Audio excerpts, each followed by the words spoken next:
All right, we're going to go ahead and start, okay? Greetings, everyone, and welcome to my channel. My name is Tristan Gabriel, and I am honored to be speaking with Dr. Steve Cox.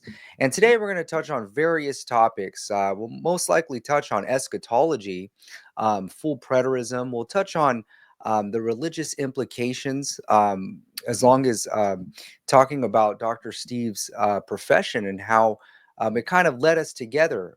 His profession deals with a clinical background of a scientific approach to bettering someone's health, their well-being, psychologically, as well as in their body, their diet, overall, making their life more salubrious. I'm going to go ahead and give the mic over to Dr. Steve Cox, so he can kind of further describe what he does. And how his theology and his background in his profession relates to one another. So, Dr. Steve, would you go ahead and kind of pick up where we left off last time? This is our third discussion, but this is our second one here on this channel. So, again, could you tell the audience what is it that you do? Yeah. So the name of my clinic is called Aero Mind and Body. That's AERO, Mind and Body, and it's essentially it's a compilation of chiropractic, osteopathic medicine, along with traditional Chinese medicine and acupuncture, and that is in the foundation of clinical neuroscience. All of those fields ultimately have a common ground in clinical neuroscience. And so I had a background with some different aspects of medicine before, when I worked for a top pharmaceutical company, and I decided to leave that company and go back to school. And so was kind of influenced to go down this path, and it's been an interesting journey. And so maybe some of the stories today as we dialogue will illustrate, the question that some people might have is like, well, how could somebody that sees patients for everything from chronic pain to, different aspects of internal medicine dysfunction, hormone imbalances, movement disorders, anxiety, panic, depression. How could all of that link into something that I know you're passionate about, which is, biblical eschatology? And, I'm sure most people that are watching this really know what that is. For the people that don't, it's the study of end time events. And as far as I know, you can elaborate on this more because you know more, but it's on the nature of specifically the end time events laid out in the Bible. I don't know if any other, ancient writings use, that term in reference to ending anything, but it's certainly a hot topic in today's, certain aspects of media, certain aspects of people's lives, looking at world events. And so where I hope to illustrate some key points is that what I've seen, and I've been in clinical practice now, it'll be 26 years in this April. So 26 years this April. And I have seen a ton of things. My initial, first 6 months in practice was kind of a shocker and an eye opener in that I saw how profound, conflict was playing in people's lives and their disease manifestation. And, hopefully that'll come out in some of our dialogue today, because I feel like when it comes to religious matters, a lot of people are in conflict, and a lot of people are in a lot more conflict than they're willing to share openly. But I think if people were really honest with themselves, they would say that deep down inside, there's a battle that goes on within them about the nature of God, the Bible, spirituality, life after death, how to navigate the struggles and burdens of life, period, relationship struggles, career struggles, struggles with purpose, which I'd like to, I hope tonight's dialogue allows for us to get it a little bit more into purpose, because I think that's something that could potentially be a game changer in helping people get clarity about the nature of things that are written. And I ultimately really enjoy helping people make sense of their experience, meaning people can tell me about their struggles. Of course, they usually see me for some type of ailment, like we mentioned earlier, but the problem solving for that disorder or their symptoms or their suffering, usually we go through a process of looking, well, is this due to an injury? Is this due to some type of chemical exposure that's causing a reaction in the body? Or is this due to unresolved emotional conflict, unresolved events, how that person sees themselves?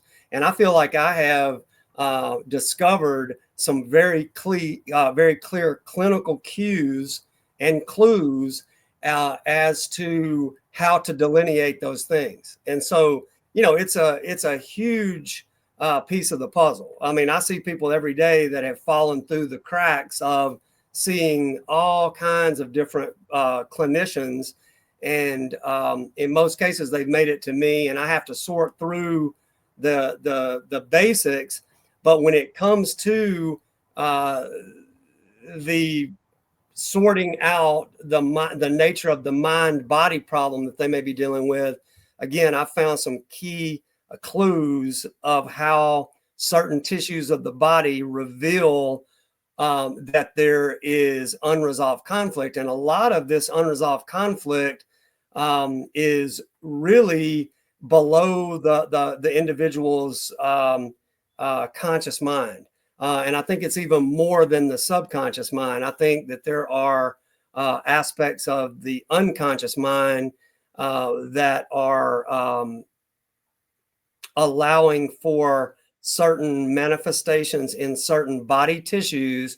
And then that works in concert with a nervous system that is in threat or alarm, which leads to a whole host of different organ and gland dysfunctions, Wow. vascular issues such as migraines or other issues with blood flow, and one of the things that we understand is that the body cells, they need fuel and they need to be activated. So if anything affects that fuel delivery, specifically through vascular compromise, then whatever tissues are at the effect of that are going to suffer. So that's kind of some of the heavy bases clinically, but maybe we'll see what role the eschatological piece of the puzzle plays in people's conflict, and we'll see if it resonates with anybody out there. I think. Yeah, well, let me go ahead and touch on this because Yeah. we connected because of the full preterist resurrection. We know that full preterism teaches that the end times already took place. The coming of the Lord, the return of Christ, the change to immortality in the twinkling of an eye, the end of the age, everything that over 90% of Christianity is expecting to occur, to come into fruition. The full preterist camp, they believe that it was already fulfilled. And Dr. Steve and I, we connected through this preterist community. And I was critiquing the resurrection according to the covenant full preterists, namely Max King and Don K. Preston's view of the resurrection, which they declare is a spiritual resurrection and that it's non-physical. Non-biological corpses coming out of the graves. And I was critiquing and I was making some noise in the preterist community about the living saints and how the living saints would experience the resurrection, because they were to experience this together. According to 1 Thessalonians 4, they were to be caught up to meet Christ in the air together. 1 Corinthians 15, the change in immortality in the twinkling of an eye. So both the living and the dead in Christ, they were to experience some sort of phenomena together. And Dr. Steve and I, we had some very similar critiques. He actually gave me a lot of insight on the mind and body dualistic view, that whatever happens to the mind, whatever happens to the brain, whatever phenomena or information that's being processed has to involve neurological properties in the brain, along with the nervous system, the physical body on the cellular quantum level. And so this went right under Dr. Steve's profession, which, Steve, didn't you mention before that you had a conversation with Don, and you brought up some of these critiques on some of his views on the resurrection, some of his kind of his errors on the mind and body dualism. Could you further expound on your experience with Don when you were critiquing him years back?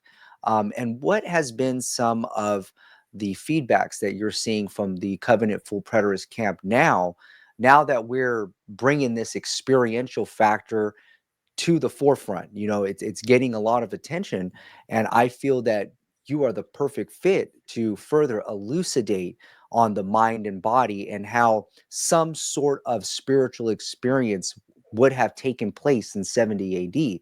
And this is where, we ask, did they cry? Did they shake? Did they feel elated? Can you further expound on your conversation with Don, and what do you think your take is now that this is getting more attention in the preterist community? Okay.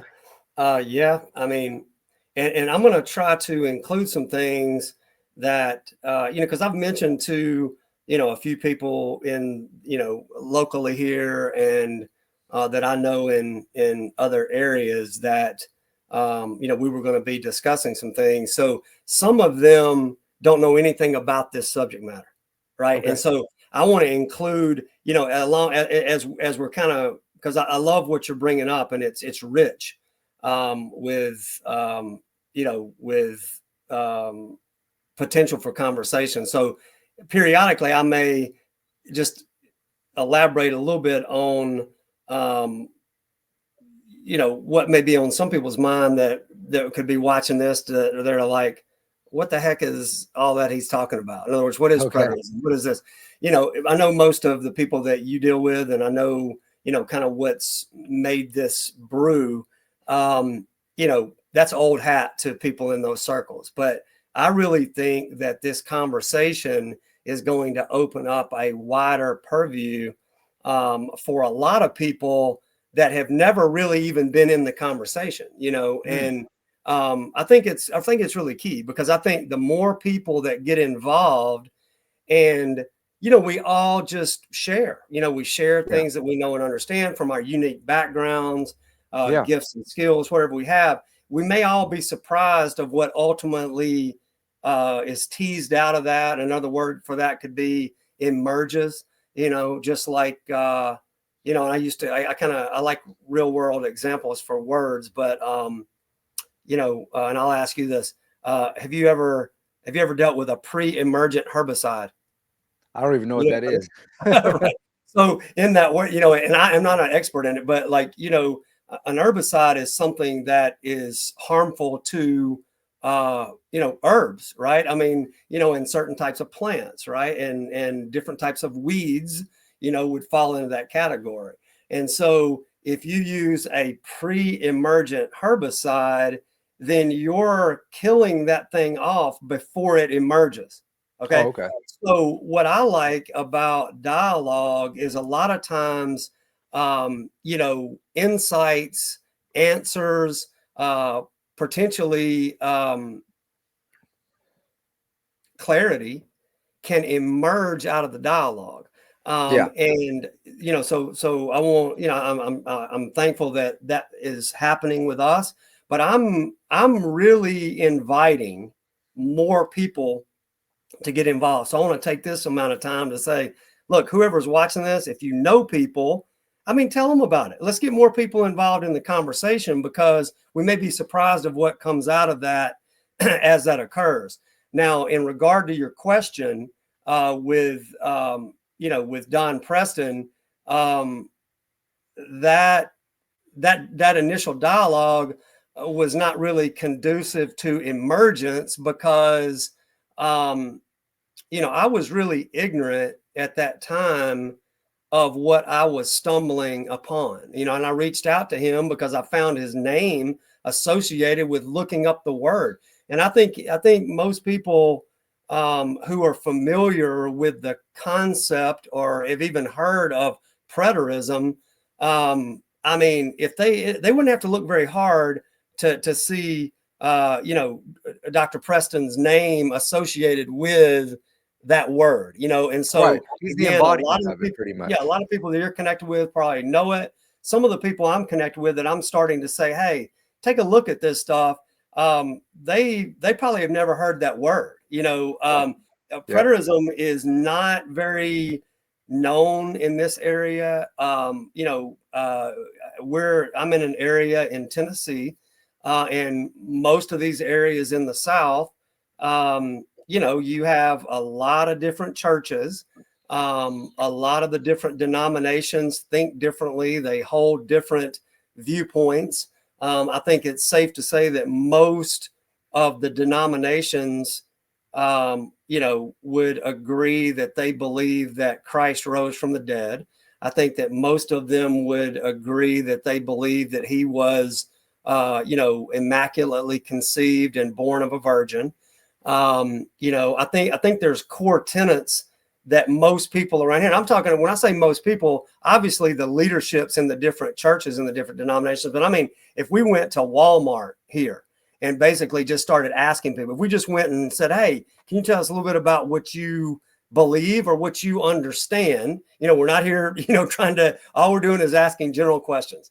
I Yeah. think most people would, agree on those tenets, but Yeah. where you get into differences is all these different, categories, like some people believe, some denominations believe that the gifts of the Holy Spirit have ceased, and in that particular case, what I've always brought up in that particular case is if that's the case, then how can you have the fivefold ministry? How can you have, some as apostles, some evangelists, some pastors, some Prophet. teachers, prophets and teachers? Like, Yeah. how can where does that come into play? And if you look at that in Ephesians 4, the way I interpret it is essentially, all of that stuff was there, and it's coordinated in a way to bring everybody into the fullness of Christ. Now, that's no small order. I mean, unto the measure and the stature of the fullness of Christ, a perfect person, so that an individual is no longer tossed to and fro by every wind of teaching, all these different doctrines, all these different things that everybody argue over. And so to me, that is a critical piece of the puzzle, because if that were happening and we saw solid evidence of it, I mean, you and I wouldn't even be dialoguing about what we're dialoguing about. I mean, Pretty much, because if that we're would be perfected, resolved. right? Like if we're in our perfected state, is that what you're saying? Like if we're And again, I think these all these words, they mean different things. Like I had a tennis match earlier in the evening, and I didn't play perfect. I felt like I was more perfect based on my standards when I played yesterday. There were a lot of different things that were affecting me tonight. So, like I like to use real world examples to really say, well, what do we mean by that? I mean, does perfection, what does it really, really mean? I think a lot of people are really at some level scared of that word. I mean, I cannot tell you how many times I've brought up, even the pursuit of perfection, and the first thing out of somebody's mouth is, yeah, but we'll never be perfect. We'll never be perfect. We'll never be perfect. And it's like, there's this constant reinforcement of we will never, but yet when you read in Ephesians 4, it's not only not will we never, it's we are, and it's happening. So it's like, why is that falling by the wayside? And so, I think if people are, at least curious and honestly critical in their thought, they would look around and go like, yeah, like, why is more of that not happening? Or, do we have any parameters in place to determine that it is occurring. And so, the reason I say that is so we'll, in any places that I, drop the ball on clarity regarding something, I mean, clarify it for everybody, because I think these are super important topics. So just jump in there and say, hey, and by the way, but on the concept of preterism, I look up words all the time. It's a big deal for me. If there's something I don't understand, I will immediately look up words. I don't care if it's, a diagnosis that I'm not as familiar with anymore, or whatever it is. I will really dig into the words associated with the descriptions or the body physiology involved, because it's very telling.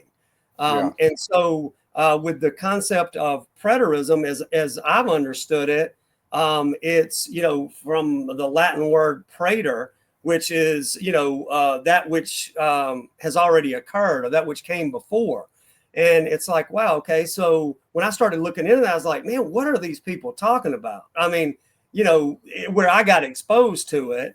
And so when I reached out to Dr. Preston, I had no idea who I was even calling. I mean, I'm surprised he even answered the phone. I don't even know what all conspired to make that occur.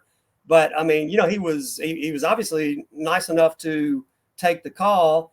But I was extremely ignorant of not only all the things he knew, but I was just getting introduced to the word. So I reached out to him because I was seeking to understand what I had stumbled upon, which was a small little church in which they kept referencing that they were different, they were different, they were different. I was going, but well, how? I mean, you kind of do all the same things I've seen in church before. How are you different? And one of the ladies at the church gave me a book to read, and it was kind of elaborating on a few of these points, not so much spelled out, or because it was landing on somebody in me that I didn't really I didn't really know how to process it all. But as I looked into stuff, I entered into that phone conversation with Dr. Preston with my own presuppositions, which were, I was coming from a traditional fundamental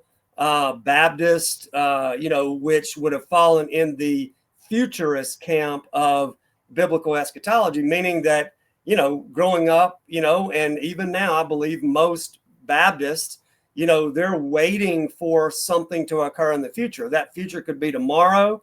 Right. It could be 100 years from now. It could be 10,000. Who knows, right? Right. I mean, there's never a time put on anything that I understand, but yet a lot of people will try to look at world events and say, oh, well, it's getting close, or something's happening here. I had somebody that I know really well, a couple of months ago. I mean, they sent me a text like, oh my gosh, I'm telling you, we're getting close. And I'm going like, oh man, it's like, you hear it all over. It's all over social yeah, media. It'll never go away. It's just going to continue happening.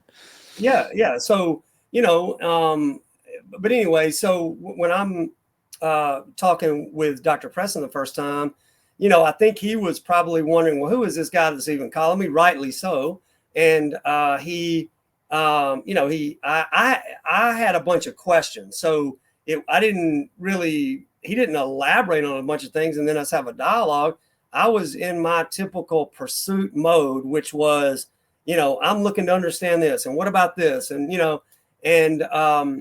I asked him, I was like, well, what, from a preterist view, what does that mean for like being a Christian? Like, what does it really mean? Like, in other words, like if everything really has already occurred and all that, what's the point? Like, in other words, what measure do you have to know if you're getting close to something, or if anything is possible to occur, or what is it? And there really wasn't. The best I remember, and this has been a while back, his answer to me was essentially, basically just live.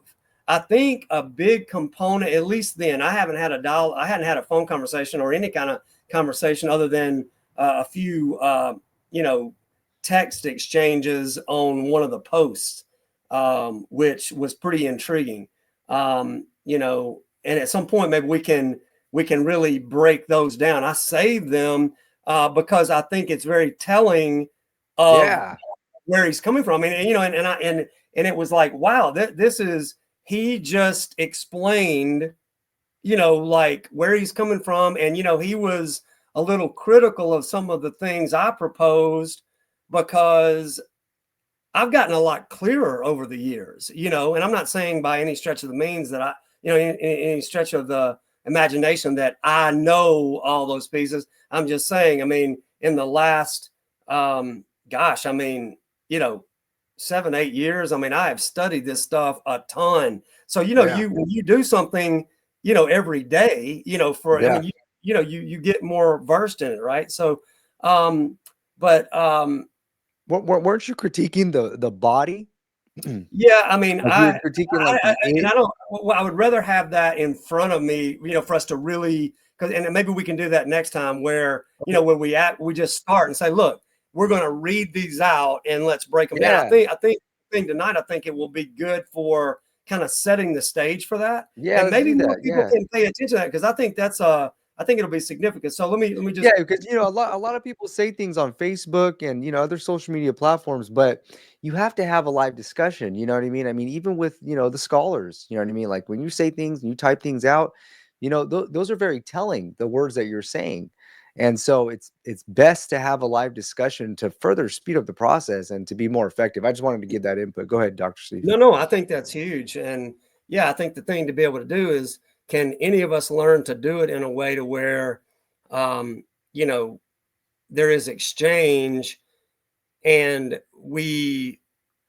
I don't know if you can really suspend your views and hardcore beliefs, but at least be open to possibilities. I know in times past when I haven't done that, I was really super defending a core viewpoint that I had, even in my tone. I haven't always just been open to, like, well, tell me, what do you think? I mean, where does that come into play?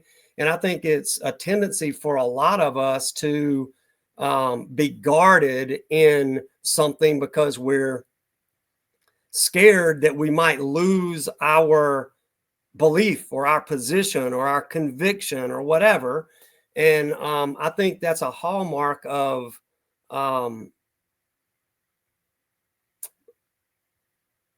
belief and emotional charge, and not necessarily knowing. You know, So you think it's emotionally based driven, I think some of it is because, like if you said like something right now, emotional comfort, maybe like emotional comfort, like I, without I type of think like. I think it's a I think a lot of the things that we hold dear, we do so because we believe our life is dependent on it.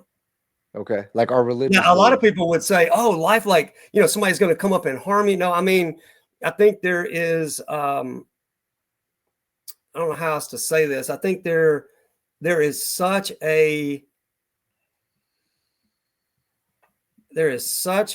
component of who we think we are that's linked to our beliefs, that if somebody were to take one of those beliefs away, or a group of them, that we would lose our um, identity.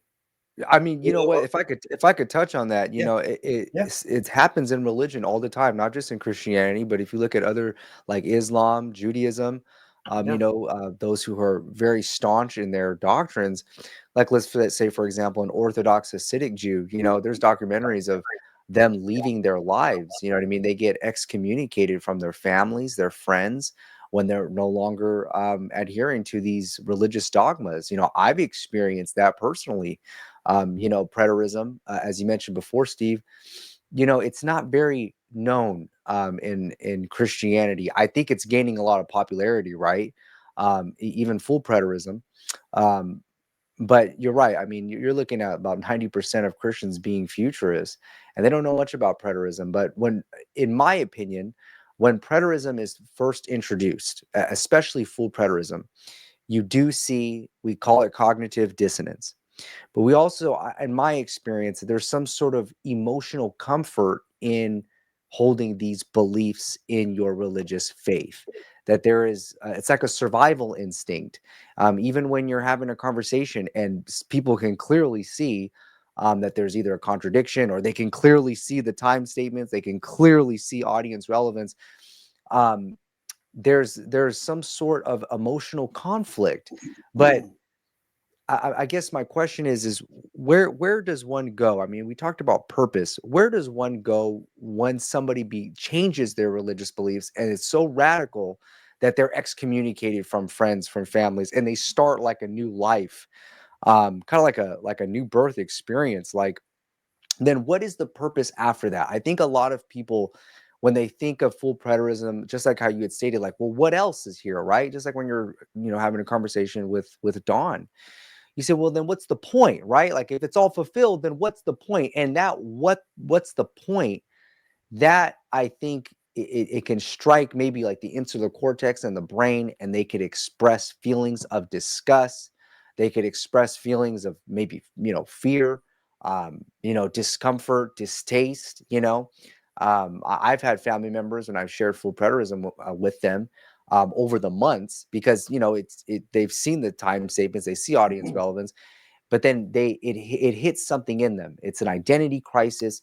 It's an existential crisis, and it affects them. And it kind of, in my opinion, it can influence their journey. It could influence what they're going to shed off, what they're going to take off. If they're going to be honest and say, yes, I do see some of these principles. I do see some of these changes, occurring in my dogmatic beliefs. Like, where do we go from here then? Like, what would be the purpose after we received clarity? What's the next step of life? If you become an agnostic, if you become IO, if you become an atheist, if you become a skeptic, if you become a neutralist, then what happens after that? I would say that we just do our best to live a healthy life, and that which we know is morally and ethically good in our modern society, we're going to try to live it out. So my question is, where do we go from here? Well, I mean, I deal with that on a daily basis in seeing patients. I would say 90% or better of the people that I see get some type of new information from me about how the body works. I mean, I saw patients today in which I explained some things that I believe are very sound, and they're very different than what they've been told before. And so if they yield to me as an authority figure strong enough, they will surrender that old information. And I've had it work the other way. Like, for example, I'll say something I can remember especially as I've, as I've been developing over the years clinically, I really craved people understanding what they had. I felt good about explaining it or what have you. And I've had people show up in my clinic right after leaving the emergency room, for some various pain syndromes, for example. And once I examined them, I told them something different than what they got told at the ER. And, they're struggling with that information, because a lot of information that people get is rooted in fear. And I'm not saying that there's never a place for urgency. I'm just saying when you're told something and it is tagged as, you better pay attention to this or something bad is going to happen, man, that is very difficult to let go of. It takes a lot of convincing of people to let go of something in which they have been scared into believing, Like hell, and like hellfire. or anything. Look, it could be something as simple as, let's say that somebody goes to the emergency room and they're in a vulnerable state, and they're told, we don't see a fracture. We've, some of your symptoms look like it could be a disc, herniation, and it's affecting the spinal cord or the nerve roots coming out of the spine. And so what we want you to do is pay attention that if you start not being able to control your bladder function and your bowel function, then you need to get back here, or you need, when maybe they only went to an urgent care, but whatever the deal is. And then I might see them and go, look, I don't really think that's what it is at all. I think it's this. Then later on, that person's in there, later on that night, or maybe the next morning, they're already scared and something triggers more fear. And now all of a sudden they feel like they've got to go to the bathroom, and they go, oh my God, that's what they were talking about at the emergency room. And they run. I mean, there's just, and it's not saying that there's not real emergent scenarios. I'm not saying that at all. I'm saying that there's equally things that are not emergent, but that could masquerade in the symptoms of emergency. And it causes all kind of dysfunction with the person's nervous system, specifically the autonomic nervous system, the aspects of the nervous system that are geared toward dealing with threat. So what do you think happens in somebody's nervous system if they're told by an authority figure, if you don't do this or that, then you're going to go to a really bad place, or especially as a child, Yeah, or any state of vulnerability. I mean, it could be, let's just say, absolutely. And we're all vulnerable as children. And if anybody that doesn't think that, they really need to rethink the nature of what it is to be a child, because, there's an aspect of our brain development that doesn't even finish until, the early or mid 20s. So, I mean, think about that. I mean, the areas of your brain that allow you to critically think and process things and reason at a higher level are not even online at the time you're getting inundated with this information. Wow. And then we wonder why it's so hard to shape these core beliefs. It's because that information has landed on a nervous system that is very open to information. Yes. I mean, think about that. Now, the reason I talk about it from a medical standpoint is because I see this all of the time. But if you look at it, medicine, religion, certain aspects of governmental things, these are all authority-based influences that shape people's thinking. It shapes their information processing. And then somebody's having life happen on top of that. And you just have these storms of stuff that's happening to people. And, I'll quote a buddy of mine who I went through a significant amount of, postdoctoral neurology training with. He used to say to me, he was like, Steve, look, people are just barely hanging on. Because, I've been accused in the past of being like too passionate, too full of fire, too ready to help, I want people to get things. And I'm backing off of that a lot, because I see, I don't really think that, it's required to me to be like that. So I'm growing in my state of being, but in the past, I think most people that have ever had any dealings with me, they would say that dude is, he's very passionate and very fiery. And so my buddy, he would say, he was like, look, Steve, he's like, man, sometimes he said, you don't know what your energy is doing to people. And he said, you have awesome intent. He said, you have a heart of gold. And he said, you have a lot of knowledge and you want to help people and you want to give. He said, but man, he said, people are just barely hanging on. And I didn't want to hear that when he first said it, because I was like, wait a minute, man, I can change the outcomes. I can change people. I can change the way all things are happening. And I think he was at a different stage of life. And I think he was going, look, change is an inside job. People have to pursue that change within themselves. And, the best we can do is to be of honest service and be responsible in our element, but we're not responsible for people's lives. They have to engage there and see that their life is important, see that that they're actually worth looking into the truth about how things work, how things affect them. And I see the wisdom in what he used to say to me.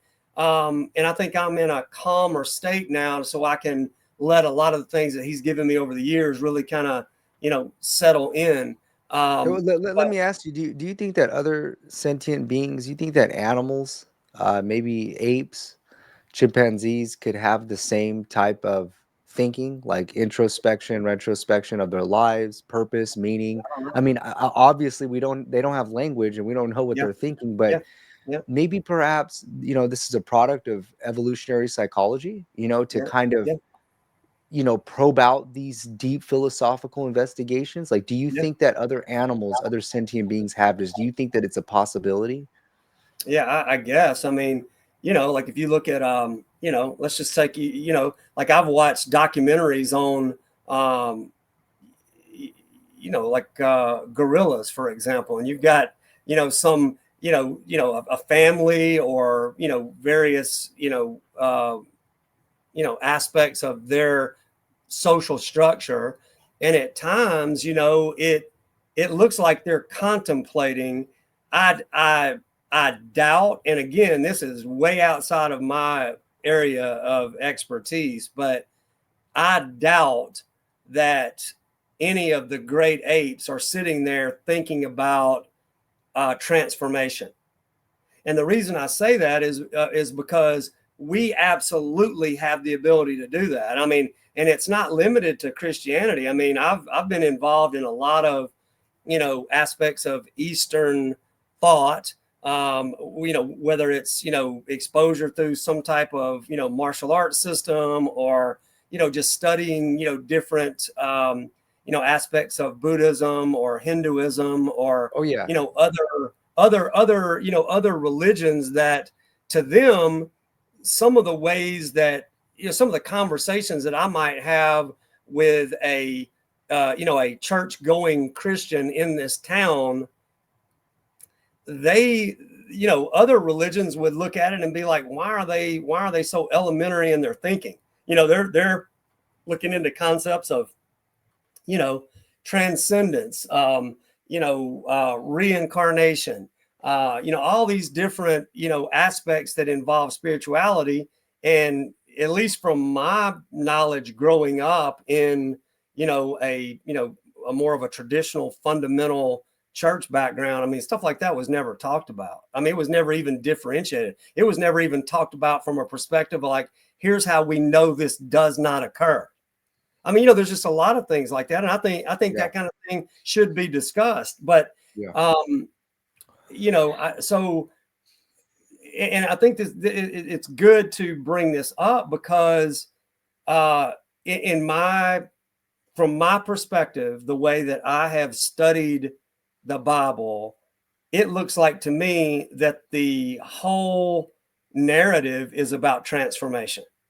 The Yeah, like whole the already but not yet. You know what I mean? the Like, whole thing is about transformation. I mean, yeah.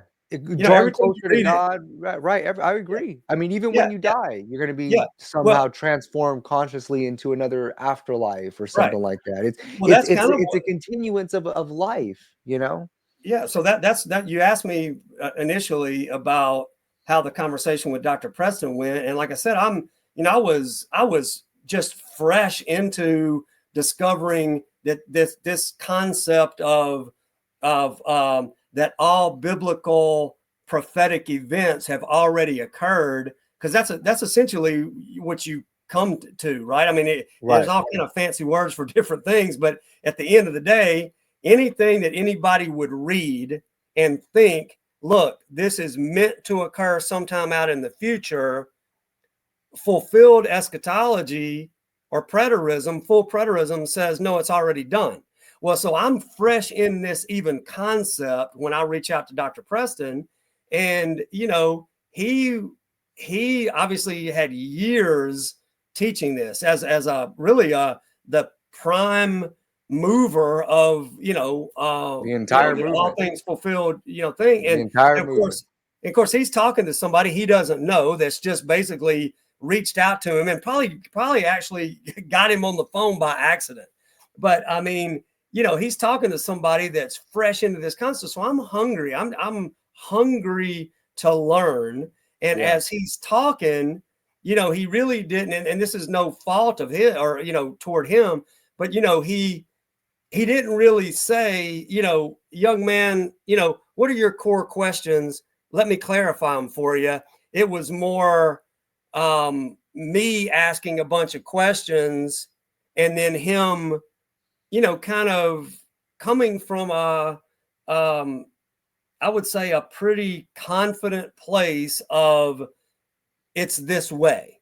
And when I heard that, of course, in my questioning, not necessarily questioning at him, but in my questioning, coming from a traditional, fundamental based denomination, my question for him was, well, why does it sound like, in the bodily resurrection, why does it sound like that something relative to the body is going to change? Yes. I said, why is that?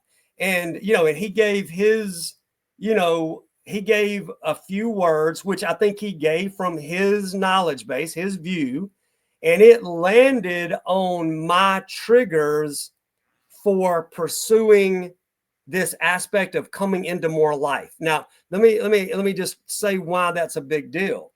Because to me, the New Testament narrative is replete with coming into vibrancy of life, more life, transformative life, even a life in a different state. Well, it just so happens that some core tenets of chiropractic and osteopathic medicine, they're very obviously looking at different disease states and how they manifest and what have you. But the overarching theme is that through care and the appropriate assessment and the fueling of the body and the nervous system the right way, you actually affect somebody's ability to come into more life. So for me, it was fascinating to be involved from a professional clinical aspect that's all about coming into more life. And then I'm now studying more and more of actually what the Bible says, not necessarily the way I grew up, but like, for example, let me just give this little piece of the puzzle here. And of course, all the stuff that we talk about, anybody can look up, right? But like in Romans 8, for example, there is no condemnation. There is now. So I think that word now is significant, and it's referencing essentially the state of affairs laid out in Romans 7, which is essentially a conflict problem. All right. And so Romans 8 starts off with there is now, therefore, no condemnation to those who are in Christ, who walk not after the flesh, but essentially walk after the Spirit. In other words, it's how you're being led, right? And so you're not following these flesh patterns. And of course, growing up the way I did, flesh means it's all the stuff that somebody can make taboos out of, curse words or sexual proclivity or the carnal flesh, the carnal nature, the Adamic nature. Yeah, all these things are fake. And I'm like, man, I don't. The more I study, I was like, I don't think this is what this is talking about. I think what this is talking about is, you're not following after your ancestral identity. You're not following after who you think you are in what tribe of Israel that you were from in that particular narrative, or, your pedigree. In other words, you're following after something new, which is influencing you to come into a different identity, that you're going to actually be a different person. Right. And so, and then it goes on to say, for brethren, we are no longer debtors to the flesh to live after the flesh. For if you live after the flesh, you shall die. Now, I know a lot of people look at that as like, well, that's not talking about physical death. It's linked to some kind of death of the connection with God or whatever. But really, for those that were condemned under the law, and that all that had happened in Adam, they were already in that death state.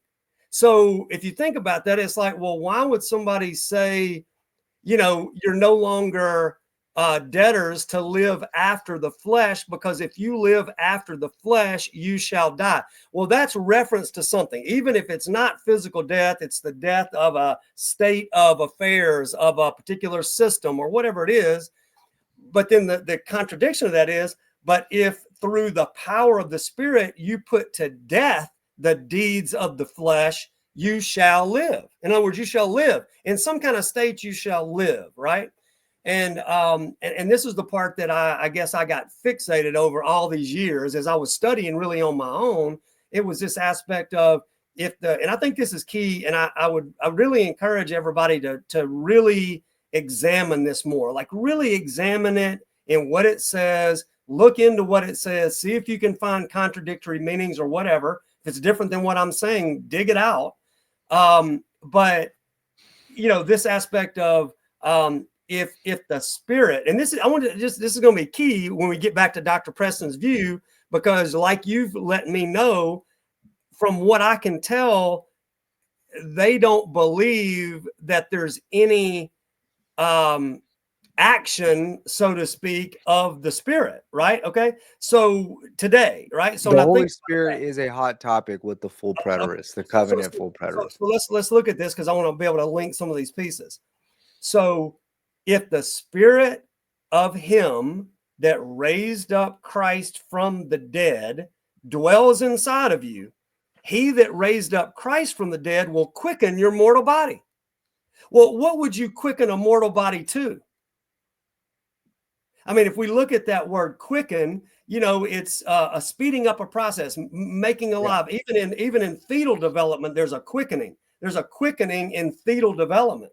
So, so if you're going to be quickened into life, he will quicken your mortal body. Now you think about that. If you say, well, mortal, so I'm going to use the word death oriented. Okay, great. I'm going to quicken your death oriented body. And somebody goes, well, it's not really talking about the body, it's their mind. Okay, I'm going to quicken your death oriented. And that's the mistake they make. You the body and the mind. That's the mistake they make.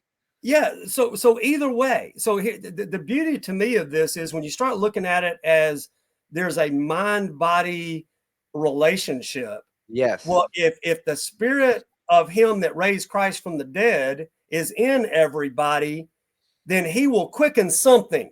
So we can just start there. Something. He's going to quicken something. Well, if he quickens your mind, and that's where you come into life, guess what? Guess what? You're going to have bodily change. I'm telling you right now. This is why I was critiquing this, Steve. I'm adamant about this. The facial expressions, I was critiquing what was their body language when they entered into that fulfillment. Those living hundreds of miles away. Yeah, I know, and that's, you've brought up some key things, and I mean, of course, I'm just a human being that's seeking and passionate about seeking, and I bring some experiences to the table that I think are significant. Yes, but absolutely. I don't have any clue to the answer to what you're proposing. I mean, I wasn't there. I mean, I don't know if anybody really knows. Everybody's just kind of proposing things, but that's why I'm trying to bring things back to coherent thought. Okay, if you take something that's written and you apply it in a coherent manner and you allow for discrepancies in meaning, but you still come to a pretty key that something's got to happen. Yes. I'm going to make a case that even if you go with the mind, that if he that raised up Christ from the dead, it dwells inside of you, or the Spirit, he that raised up Christ from the dead will quicken your mind, will make you think different. Okay. And as you think different, you're going to see things different. And as you see things different, you're going to come into different abilities, your ability to speak things and possibly affect stuff, your ability to think things and change stuff within your body. This process should in my opinion, be pursued. And if you don't have it, then I really believe that you should question to what degree the Spirit of God is actually working in Working you. inside you, And, yeah. and I mean, this is not, I didn't mean that to be, you know, I mean, I'm not saying it to down anybody's view or experiences or whatever. I'm saying that I think if we're going to be, honestly, halfway critical in our thought, we've got to start asking these questions and be like, wait a minute, man, because I think most people, just like we talked about going to Walmart earlier, if we, or any department store, whatever, I just use that as an example. But we go and we just interview random people, and we said, hey, do you believe in God? For everybody that said that they say, yes, I believe in God. I believe that gods or something like God exists out there. If we said to those people, well, do you believe that whatever God is all powerful? I'm guaranteeing you the majority of people would say, well, yeah.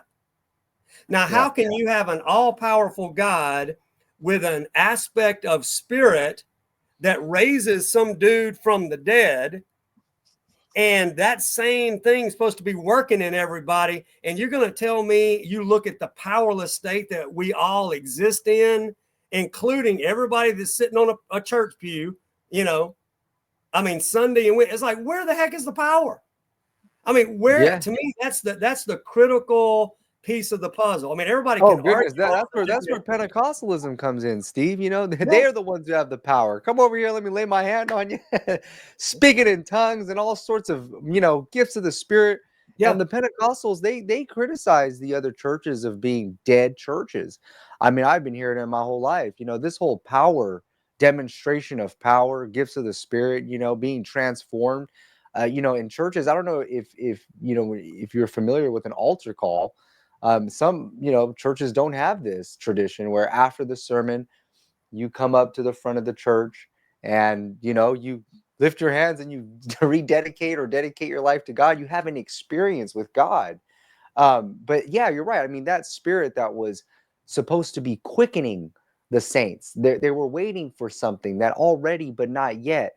um I mean, obviously you do believe that you could reach a state of um mental perfection, psychological perfection, um, in this life, right? Like even though let's say if Christianity is not true, we can still pursue these spiritual virtues, and we can still obtain spiritual virtues apart from Christian faith. I mean, would you agree with that?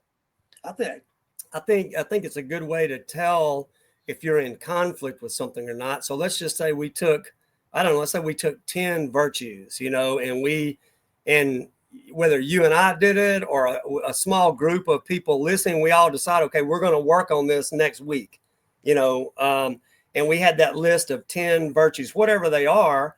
That gives us something to at least work toward, right? And so, pick one.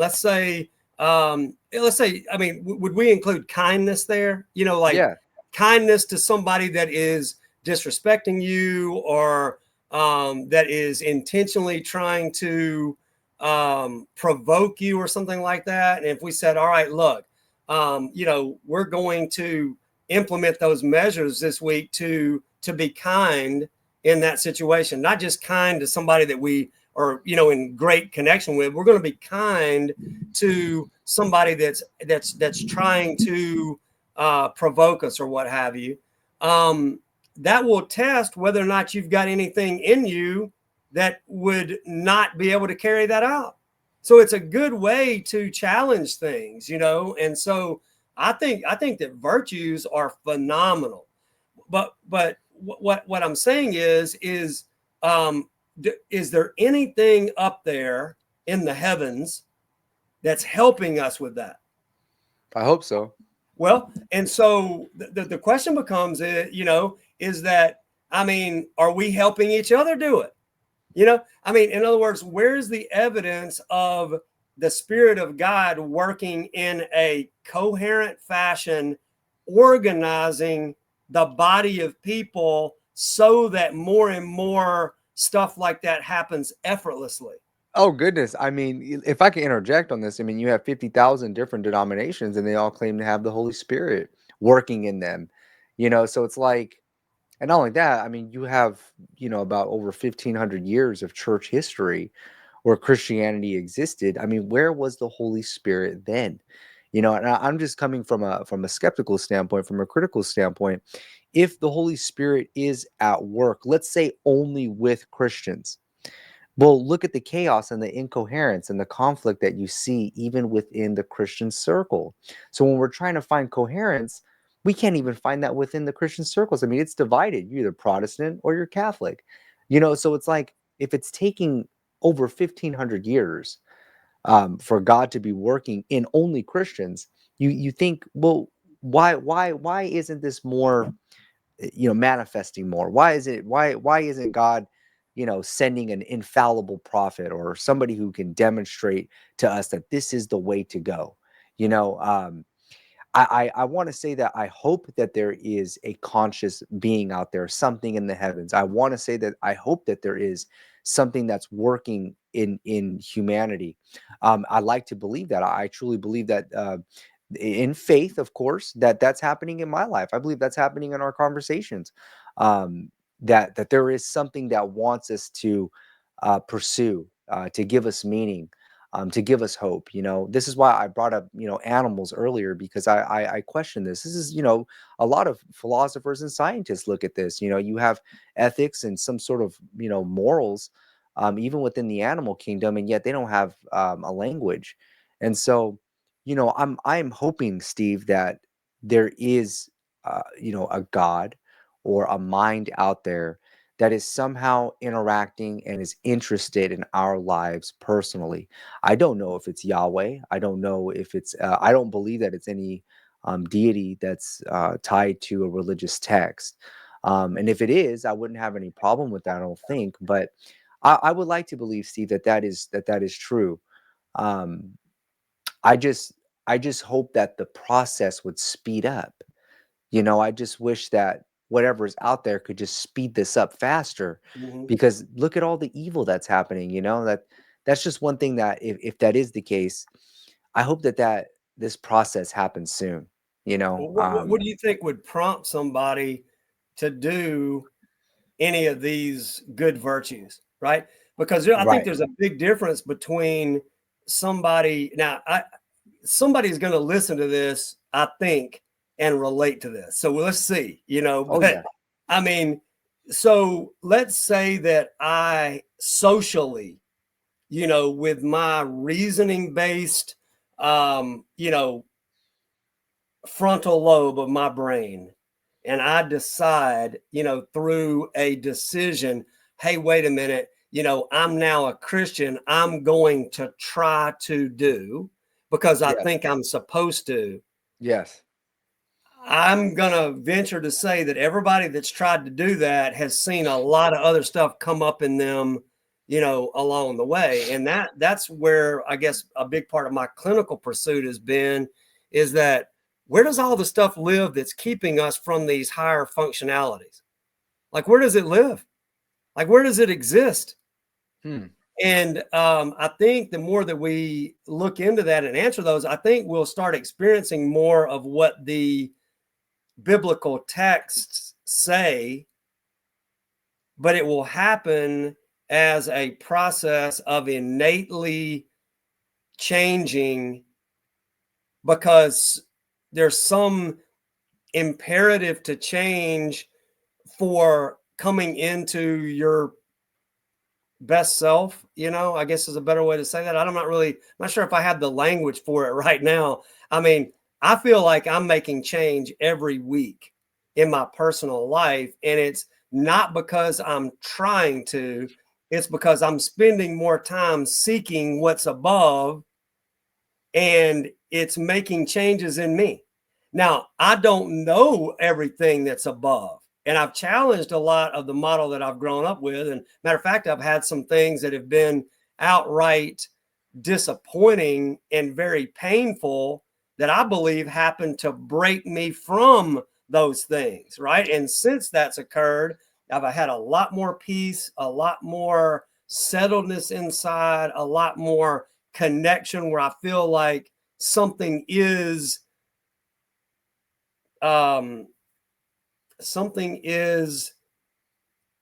communicating to me to get me to change, not because they're going to punish me if I don't, but because something along my journey has aligned me with seeking that which is higher.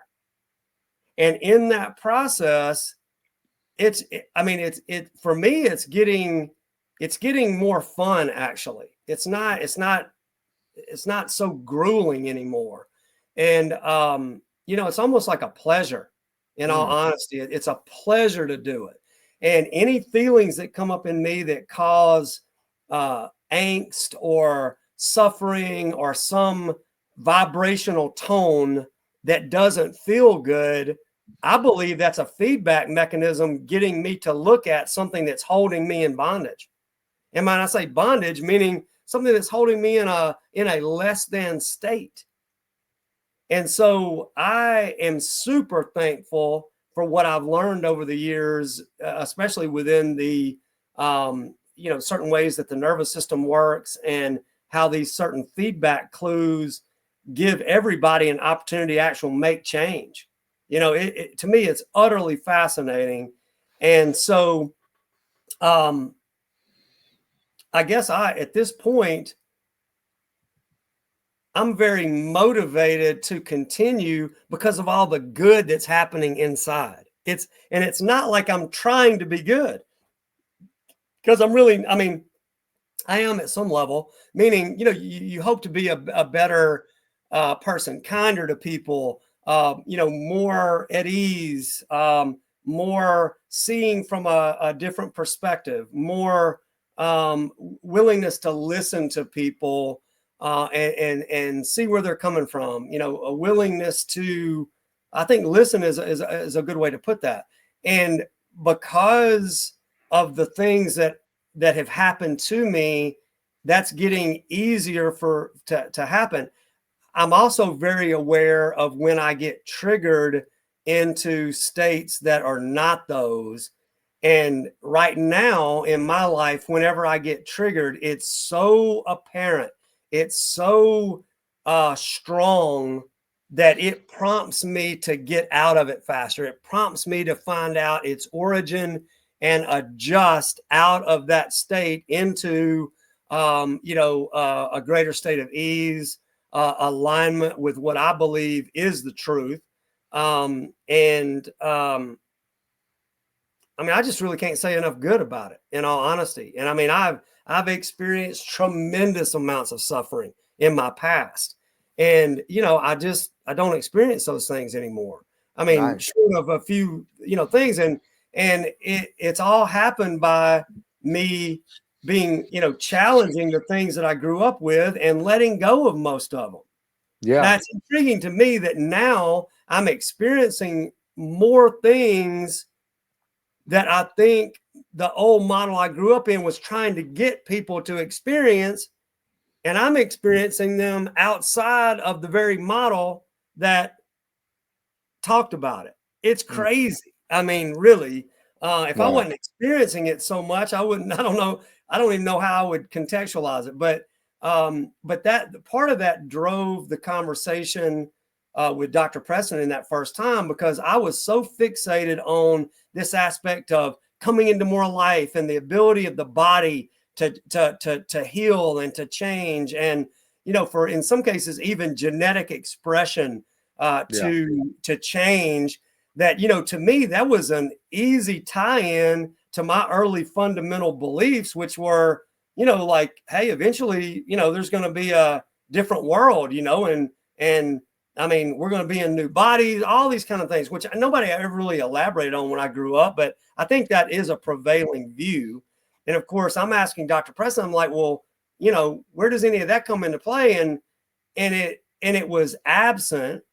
And of course, that's where and it's not that it was not like we're in some kind of super conflict. It was just like, oh, wow, he doesn't think it has anything to do with the body itself. Right. So at that point, I got pretty confused.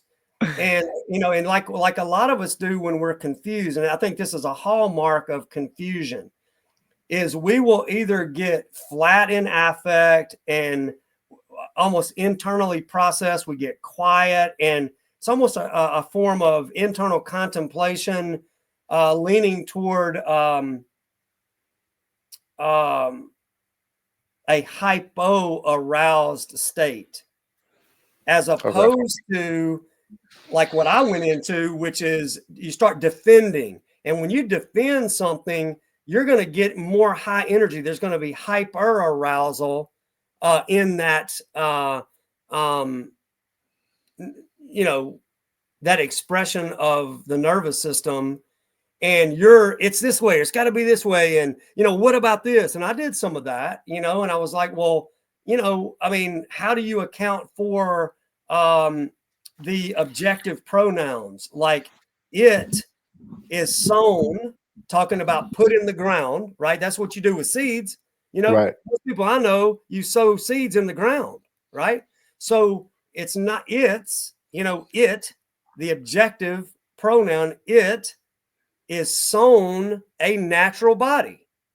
It is raised a spiritual body. There's no way around dealing with the it. Now, that could be the writer's confusion or a translational error, and I'm open to somebody that knows way more than I do about it. But at face value, you've got to address the it. Right. From that narrative. Right. They'll just say the preterists say it's just the corporate body. That's what they'll say. It's just the corporate body. Well, on that note, though, right? Okay, so I get it. That as a body of people, and I do agree that you can reference, like right now, if I said to you, Tristan, I know you've studied a lot of different integrative topics. Is there a body of knowledge regarding the physics of social structures? Because I don't know. Do you know? I mean, then you're going to start pulling from a body of knowledge. So I get that body can be applied in different ways, but I want to reiterate this. When we're talking about the it, okay, I deal with the it all day long. I deal with the it. If I'm seeing a patient and their life is in shambles and there's an issue as to why it is, that's the it. Yeah. If somebody's got a rash on their skin and we're dealing with all the things that actually might go into producing that rash, that's the it. If somebody goes, hey, my body doesn't work right, they're interested in the it. Do you know what I'm saying? So it is very powerful because there's always going to be something that it is talking about. So if I say to you, I'm starting to see the concept of spirit meaning our own differently, meaning I don't really see it anymore as our non-physical self. I see spirit as a type of something. We'll say that. I was going to say energy, but that's kind of a loaded thing. But to me, spirit is some type of something that can move in us, meaning our own, and I think when it gets stuck, you can end up having dysfunctions in biological tissue. So I'm trying to say it in a different way. Let's say, what if it is the oh man, and I'm working on these things, so I'm not I don't have the perfect language to describe what I'm getting at, but let's just say like rivulets of impulse. Okay, what if our spirit, or the spirit that I'm referencing is like rivulets of impulse, and when that is not flowing and not doing its potential, then somebody can be stuck in a certain state of consciousness. Yeah, I think aspect of that spirit, or that the rivulets of that substance that actually play a role in consciousness. And I've seen, man, I've seen some things that really give a lot of support to that. So, um, you know, I think bodily change can occur out of the movement of that as well. So my point about that is, it's all, if I say my spirit, okay, and I'm referencing the way I just described, then spirit in that context is an it. It's not me. It's not who Right. I am. Right. Okay, an identity outside of that. Does that make Right. any sense? So I think Yeah. these things don't get talked about enough to be able to define terms, and then let's tease them out. Somebody else may have a different view, and then and when I say argue, not at each other's throats, but we toss it around until we get clarity. And I think that holds the door for potentially more agreement than disagreement, and then we Yeah. can all get somewhere. So, and that, Absolutely. you know, Absolutely. And we have to discuss it. We have to, take the time to, collaborate. That principle of iron sharpens iron, that's just not found in the Bible, but it is a virtuous principle. When you're going to sharpen something, if you're going to get better at a craft, if you're going to pursue truth, you gotta, the more the merrier, you know what I mean? And those who are honest and those who are sincere in pursuing what is true and allowing the chips to fall where they fall, those who have the same like-minded pursuits, I believe that success is inevitable. And I think that it's humanity's moral objective to pursue truth, and to pursue something that brings about a more salubrious, healthy, purposeful life. Which I want to again commend you, Steve, for your clinical work, because I believe that it focuses on the value of the here and now. I believe that the work that you do and the worldview that you have and that you've been sharing emphasizes that there is value in the here and now, optimal value in the here and now. Even if we look at historic Christianity, especially during times of slavery, oppression, poverty, even in American history, heaven has been used as like an escape route of the turmoil that they're facing here in this life. Their life is not very purposeful. If they're under oppression, if they're under tyranny, and heaven gave them that hope. And I think that it's unfortunate that in the 21st century, in our technological age, especially those who have opportunities. I understand not everybody is born in the same socioeconomic background. Maybe some are, more privileged than others socially, financially, however, but we still live in an age of opportunity. And I believe that your work focuses on the here and now, and that we can have this transformation, that we could have this state of consciousness where we have clarity and we can have that here and now. And so I want to again commend you for your work, because I believe it focuses on the life that we have and that we know that we have today. If there is an afterlife, great. But I'm always looking at things, Steve, as if what if there's not an afterlife? mm-hmm, And that right there, I think that that can strike a lot of people, and it can have a difficult it's a difficult time to process that. I think that full preterism, and if I could just get back to this, I think that full preterism, it has in fact led many people out of Christianity, because they see that all things are in fact fulfilled. That, just like how you stated before, all of these passages in the Bible, if we go to the common churchgoer, the common pastor, and we say, look at all these passages that we thought were in the future, that we were waiting, the already but not yet, it was supposed to come into fruition, it's already passed. And so then you go, just like what you said before, Steve, you go, well, then what do we do now? You know what I mean? Like, what's the point? That is a natural reaction that many people have stated publicly throughout the years, that is what full preterism, it hits them. They start questioning, what about salvation? What about the gospel mission? What about if the white throne judgment, Lamb's Book of Life was 70 AD? What in the world is it for us today? And I mm-hmm, think that your work is very beneficial, namely to the full preterist community. I think that your mm-hmm, work is beneficial yeah, to every human being, but yeah, it's also applied, I believe, to those who in my opinion, exit out of religion, and they want to focus on their life, their worldviews, on the here and now. And I think that their health, your diet, your mental framework, your nervous system, I think all of that plays such an essential role. I see so many students that I deal with as an educator, um, and I see how these things such as diet, these things such as beliefs, fears, conflict, lack of clarity, lack of purpose. I could see where it affects them holistically on a daily basis. It affects their learning, it affects their social life, it affects their identity. It's such a one of the most crucial stages of their formative years. And so again, I want to commend you on your work because I have a strong predilection for it because I believe that it's focusing on the here and now and the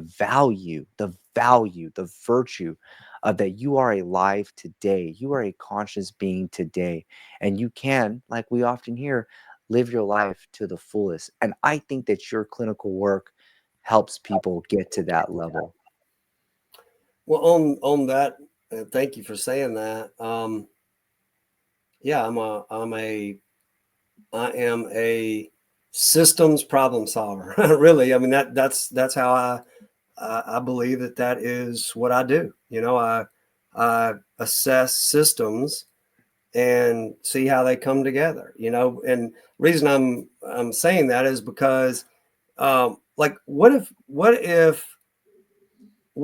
people's purpose is different than what they thought? I mean, what would it take to awaken They somebody would to have to adapt. They would have to be willing to adapt. and hear it? Like, in other words, if let's just say that you and I met, and let's just say you really, let's just say that you have a gift for seeing somebody's purpose. Let's just say that whether we all evolved and somehow that was part in you, but you have it. Okay, however you got it, you have it. All right. If it came from, the Almighty, if it came from whoever, right? I mean, it's a gift. All right. And it's for the good. All right. If you have that gift and you meet me and I'm like, man, I do this and that, and, I'm involved in this. And you looked at me and you said, Steve, I'd like to say something to you. And I'm like, okay. And you were like, look, you are, you're built for a different purpose than you're living. And I'm not just saying this is not just your opinion. It's not just your judgment of yours. I mean, this is a true gift you have, like a true gift. Okay. Yeah.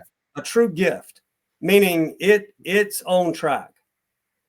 That's how I think gifts work. And I think everybody's gifted. A lot of people don't pursue them, but I think these gifts that people have, they work and they exist for a reason. Right. But I think a lot of people don't see how they fit yet. But let's just say that's yours. And you say to me, your purpose is different than, how you're operating. I mean, do you think I'm going to go like, man, tell me more? Or do you think I'm going to get defensive and be like, who do you think you are? Or do you think I'm going to, in other words, and my state of being, my central state of, health, my central state of mind, my central state of wellness, essentially, it is either going to be one of, curiosity and receptivity, or it's going to be one of skepticism and, some defensiveness, right? And then, so let's say if I'm curious, you just share with me like, oh my gosh, thank you so much. But let's say I come from a kind of, I'm a little put off by it, or I'm standoffish, and you begin to elaborate on what it is, why I'm built for it, and the things that are distracting me from, what I'm really meant to do. And you start listing out the whys of the distraction. I mean, do you think I'm ultimately going to be able to ignore that? No. Well, and if I do, there's probably going to be consequences. My guess is that if someone is gifted and they're operating in their gift and it's designed to help people and it's designed to get somebody on track, and it's actually designed to bring them into their best self, who they're really built to be for the betterment of the whole. And if they turn from that, I just cannot imagine that is without consequence. And I don't mean Yeah. somebody's going to punish. I think there's something built in when we go against something we're really meant for. It's going to show up somewhere. Does that make any sense at all? Yeah. Now, I mean, to the Absolutely. people that just don't believe in purpose and they don't believe, I really wouldn't know what to say. I think that most people, if they're honest with themselves, feels like that there's something in them that is meant for something. Do you know what I mean? Yeah. Most Uh, people I do. like, Yeah.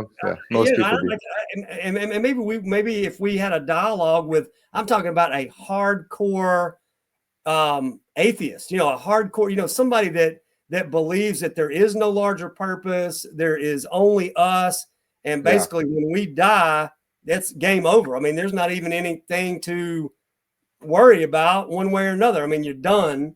um I don't know that person is going to have a ton of life to them. I mean, they may masquerade it, but I just don't think so, man. I think the thing that gives us life is the belief that there is something more. And I don't just mean otherworldly. I'm talking about something, there's more to you. There's more that can be done. You're actually coming into something better. Because if you're not coming into something better, you're in some state of decline, and that's Yeah. just going to get worse and worse and worse and worse. Absolutely. Absolutely. I mean, even if you're stagnant, you know what I mean? Always progressing, you know what I mean? I hear you 100%. And, that would be a great idea, to have, a hardcore atheist, a staunch reductionist, a staunch materialist, come on. I tassel with that, Steve. Like I said, I hope and I do have faith that there is some sort of divine providence out there. I hope that there is an afterlife that we can go to. I hope that there is something beyond this life. I really do. You know, um, Death can be a scary thing. Mhm. But we talk about purpose. I hope that, there's a meaning and a purpose. I look at other lives, I read throughout history and I go, what was some of the purposes of some of these humans that I read? But it would be interesting to have, a staunch materialist, a staunch reductionist, and question them on this. I mean, everyone can react differently to it, but I do wrestle with that sometimes. I do wrestle with materialism. Like, is this all that we have? When we die, we go back to non-existent. And sometimes I feel like, well, maybe that can enrich our lives, in this life, but maybe not, especially if you're suffering, especially if you're going through, a sickness, or you may think, well, what's the whole purpose of this? Yeah. I mean, and this is why, I've brought up the animals, because, animals, they go through the same biological decay as us. They go through, death, and they face, even, you could even say even more. I mean, they don't have a judiciary system out in the animal kingdom. They're always constantly on survival mode. Whether they're going to starve, so they have to constantly hunt and eat and travel. And then, you have predators. So, I look at these other sentient beings, I look at these other mammals, and I just say, well, look, well, I'm not too much different from them. I think over 90% of our cellular structure is related to the ape, and that we're primates. Where they're our most closest relatives, I guess we can say. So, you know, I I really do hope, Steve, that there is a purpose. I really do hope that there is a meaning, because it makes life more beautiful. It makes it very, poetic. And this concept of narrative that's been so ingrained in us, even as a childhood, Steve, this, watching movies, reading books, there's always like a nice happy ending, or there's always some sort of meaning and purpose to the story. And I think that that concept of narrative is so neurologically and psychologically embedded in our brains that we can have that concept of narrative. But I think that, some people, they have, like we say, some people are in their own world. Some people are delusional. They could look at themselves and their own narrative as something that they're not. Um, and I hope that there is an overarching narrative, if I can use that word, that there is some sort of divine providence. I mean, what do you think about that? Is narrative the correct word? I mean, are we looking for Yeah. that narrative fulfillment, that narrative purpose, that narrative meaning and transformation? I think that one of the things that has helped me is honestly asking for some type of evidence. Okay. And of course, I mean, a lot of people when they, because we've for the last few years, you see that all over social media, evidence based this and that, or follow the evidence, or evidence, evidence based, or evidence, there's all these Yeah. evidences, and Yeah. it's like, man, I don't know, if um I don't, it's, and a lot of times the reference there is scientific evidence, right? And a whole lot of people that toss that around, they wouldn't even know how to define the scientific method, right? I mean, but the, the the aspect of making an observation, and then coming up with a um, coming up with a null hypothesis, and then finding ways to test that, and go. I mean, who rigorously lives their lives like that? I mean, who scientifically analyzes their own life? Yeah. I mean, they may do it within a particular subject matter, but how many people, test things out? Right? And I'm not completely sold that the scientific method itself could ever get at uh, even some of the things I've experienced. I mean, the scientific method seeks to disprove. And if you can't disprove it, then it holds, and then it becomes a theory. And then if it holds, and then it becomes a law. But it's, those things are never really proven. They just fail to be disproven. Right. So, Good point. I mean, like if you and I are communicating, and, let's say you have, good intention, and you're communicating something to me, and I'm able to sense your tone of like well-meaning, and that, something's happening good. I mean, you don't think that we have a built-in aspect of knowing at some level things without having to break it apart to determine it? Do you know what I mean? Like Yeah. if I said, unless you're, and I don't know if I was going to say unless you're intent to deceive me, but I mean, if there is something benevolent about something that's trying to help us, whatever that something or those beings or whatever they are, I mean, I think we should have a way of feeling it inside. I think when you have peace, I think when you have ease, I think when you are, it's like a sense of balanced ease. There's no angst to it. There's no threat mechanism per se. And you've considered those things, but you've allowed things to be resolved, or you've gained ground in that. I mean, to me, that is moving toward experiential evidence. Even if you can't lay it out in mathematics, or you can't lay it out in some other thing, I think some aspects to relating, it does not always require some scientific method to know if it's in harmony or not.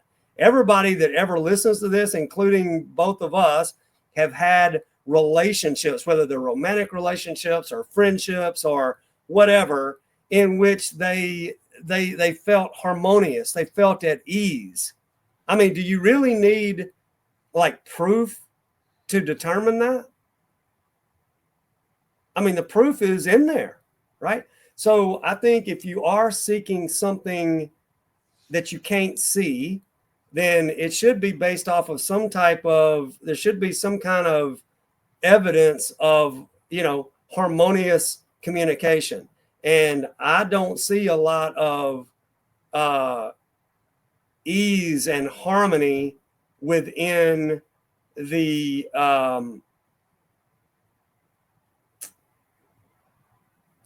within a lot of the people that profess to be coming from that place from a Christian perspective.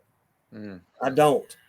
And I tell you, I think you can convince yourself that something is okay, and it's really not. And that threat mechanism can be triggered.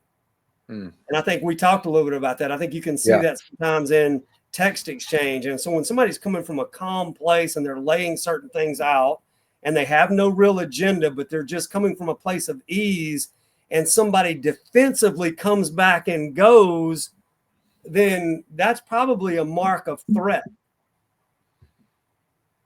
Yeah. And if threat is there, there's an underlying fear. And so if there's a lot of fear there, why is there not ease? Why is there not settledness? Why is there not a type of rest with it? Do you see what I'm saying? Yeah. And I think all that stuff matters, and it matters with being able to look within. I mean, you ask about the great apes, for example. I mean, when you're dealing with subjectivity, I mean, that's a big area of the people that study consciousness, right? I mean, they look at it and they say, well, what about somebody's subjective experience? Right. And they'll use terms like qualia, for example. In other words, is somebody's subjective experience of red the same as somebody else's subjective experience of red? Right, because the brain just makes representations of the outside world, right? The brain makes representations of the outside world, right? Yeah, or it interprets it based off of the energetic perceptual filters of the person.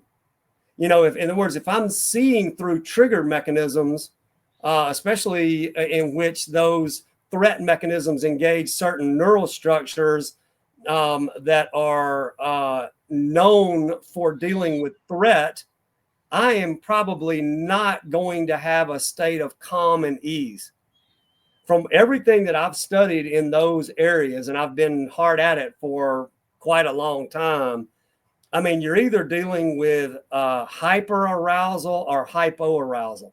Hyperarousal is going to be that edgy, defensive, you're dealing with something, you're lashing out, you're on guard, whereas hypoarousal is going to be some type of moderated shutdown, in which, a person's central state is one of overwhelmed. And if they're overwhelmed, they're almost in a type of, it's almost like a processing shock. Wow. And so I think these states can be readily observed in people. And when you allow them to express themselves, you see it. And then you help them see why that might be. And then from what I do is I adjust them to another state if they're ready. And if they're open to it, they and their systems will adjust.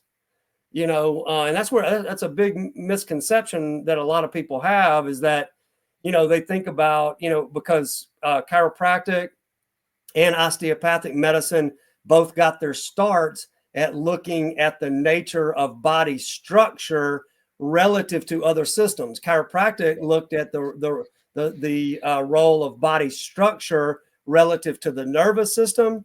Osteopathic medicine, got its start more looking at the role of body structure and the vascular system.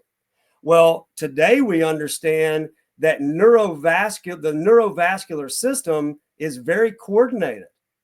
And so, and I believe that, and I say belief, I see this. So I mean, it's a part of my belief structure because of my education, and I've seen it reinforced so much that people hold conflict states in their body. I've seen it. I mean, I saw patients today that have been to, I mean, tons of different clinics. And when I was able to pay attention to what's in the body, and another way of saying this, I don't think the body lies. No. And it's not like it's not like it's talking per se, but what I'm saying is whatever's there is there. Yeah. And so if you can listen to what's there, then you can start making assessments within a framework of saying, hey, this probably indicates this. And I think there's specific body tissues that that reflect that conflict. And then everybody in here has felt themselves draw up, some type of alarm state. You hear a siren, or somebody yells at you, or you get a text message, or you get a bill in the mail. And if it elicits an alarm response, there's a good chance that some part of your body draws up. Yeah. And it's in that draw up response, when it doesn't let go, that ends up causing a lot of problems. Yeah. It can lead to chronic problems. It can lead to stagnation in bodily fluid flow. It can lead to a reinforced pattern of threat into the nervous system. And it just so happens that those body tissue states, they send signals into areas of the deep brain, specifically the brain stem and brain stem reticular formation, that are dealing with threat. And so now you have a perpetuated thing of where the nervous system cannot be at ease because of threat. And if it's constant threat, then that means it's literally killing you. Right. Like, there is no question that it's killing us. Right. There's no question that's killing us. I mean, it's constricting your blood vessels. It is affecting your whole entire being. I mean, and the other thing that it's doing, that I spent the last couple, 2.5 years teaching on nationally, is that these unresolved threat states, the chemistry that they produce is actually best for the system in the very short term, and when it's addressed in the short term, it actually helps with, processing potential injury and getting away from a predator and things like that. But when it's chronic, it causes tissue breakdown. And when that's in connective tissue structures, which, make up the biggest part of joint structure, the connective tissue envelops and holds together almost every tissue in the body. And so this tissue, when it's affected by these chronic states of chemistry that are irritating it or agitating it or putting it in a pro-inflammatory state, then you either have states of inflammatory symptomatology, or you have states of degenerative symptomatology.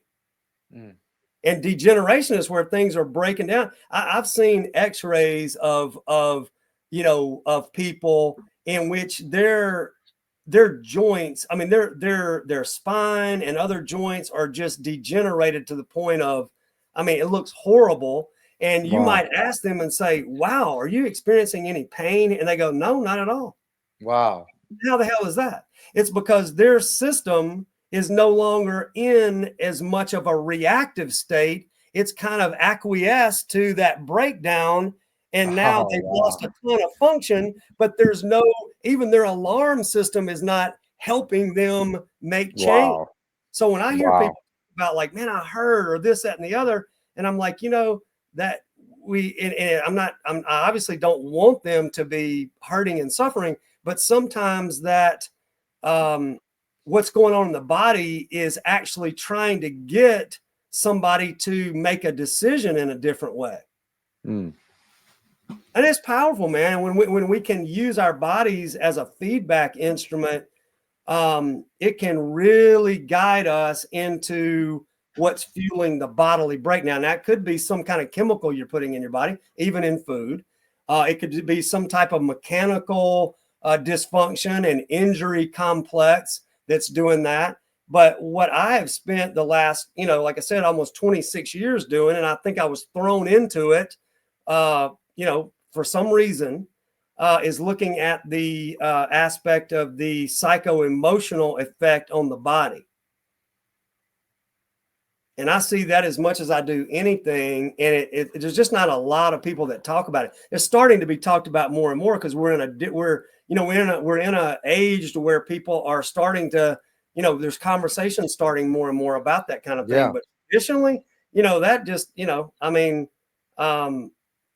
it's and so I see this all the time, and I'm thankful that I know how to look bodily and see the effects and be able to delineate mechanical, injury / things from chemical based things from the psycho-emotional component. It's massive, and it's life changing. It's life changing for me as a clinician.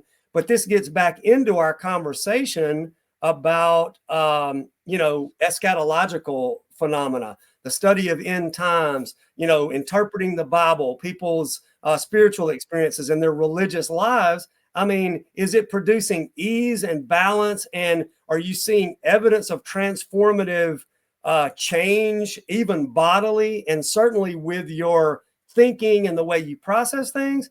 Or are you using it as a thing to give lip service to and something you hold dear and something you wrap your identity up in, but there's no real evidence of any change on any major level? Like these are major areas of things that need to be addressed, and so Dr. Preston didn't really have an answer for me that day regarding that. And then in this message exchange that happened, I think I brought up some really key points, and pretty much, it was like a continuous ask, but address my points this way or do that. And I'm like, I already have. I mean, they're all in there, because I can easily talk about these things that I'm referencing because I live them. All this stuff I talk about, I literally live every day. Yeah. And so it is not that hard, to talk about it when you're immersed in it, every waking moment, Yeah. So, does that clarify anything at all regarding Absolutely. Yeah. I mean, of course. I mean, this is why I think we connected, was because, we're both passionate for theology. And, I think that like I said before, your clinical work, is emphasizing the importance, of the here and now, and having the most salubrious, most healthiest state psychologically, mentally, physically, having that clarity. These words that you use carry so much weight. When you use the words such as conflict, there is so much conflict in various ways in our life. You use words such as clarity, and when we talk about clarity, I think that is something that, um, most people, I believe, who have a healthy state of mind are trying to pursue. And I liked how you mentioned before, Steve, that there are some people who are petrified with clarity. They're terrified with change. They're terrified with transformation. I mean, I know that you've experienced clients that, getting up to that higher state, even when you're trying to inspire them to getting up to becoming a better version of yourself, that they're afraid of that, that there's some, people react differently to this. Well, why do you think that's so? Why are people afraid to, level up or take that next step? Is it because of, I mean, what reasons? Laziness? Is it fear? I think the significant answer to that. Let me plug my computer in real quick. Oh, go ahead. Before it dies. Hold on.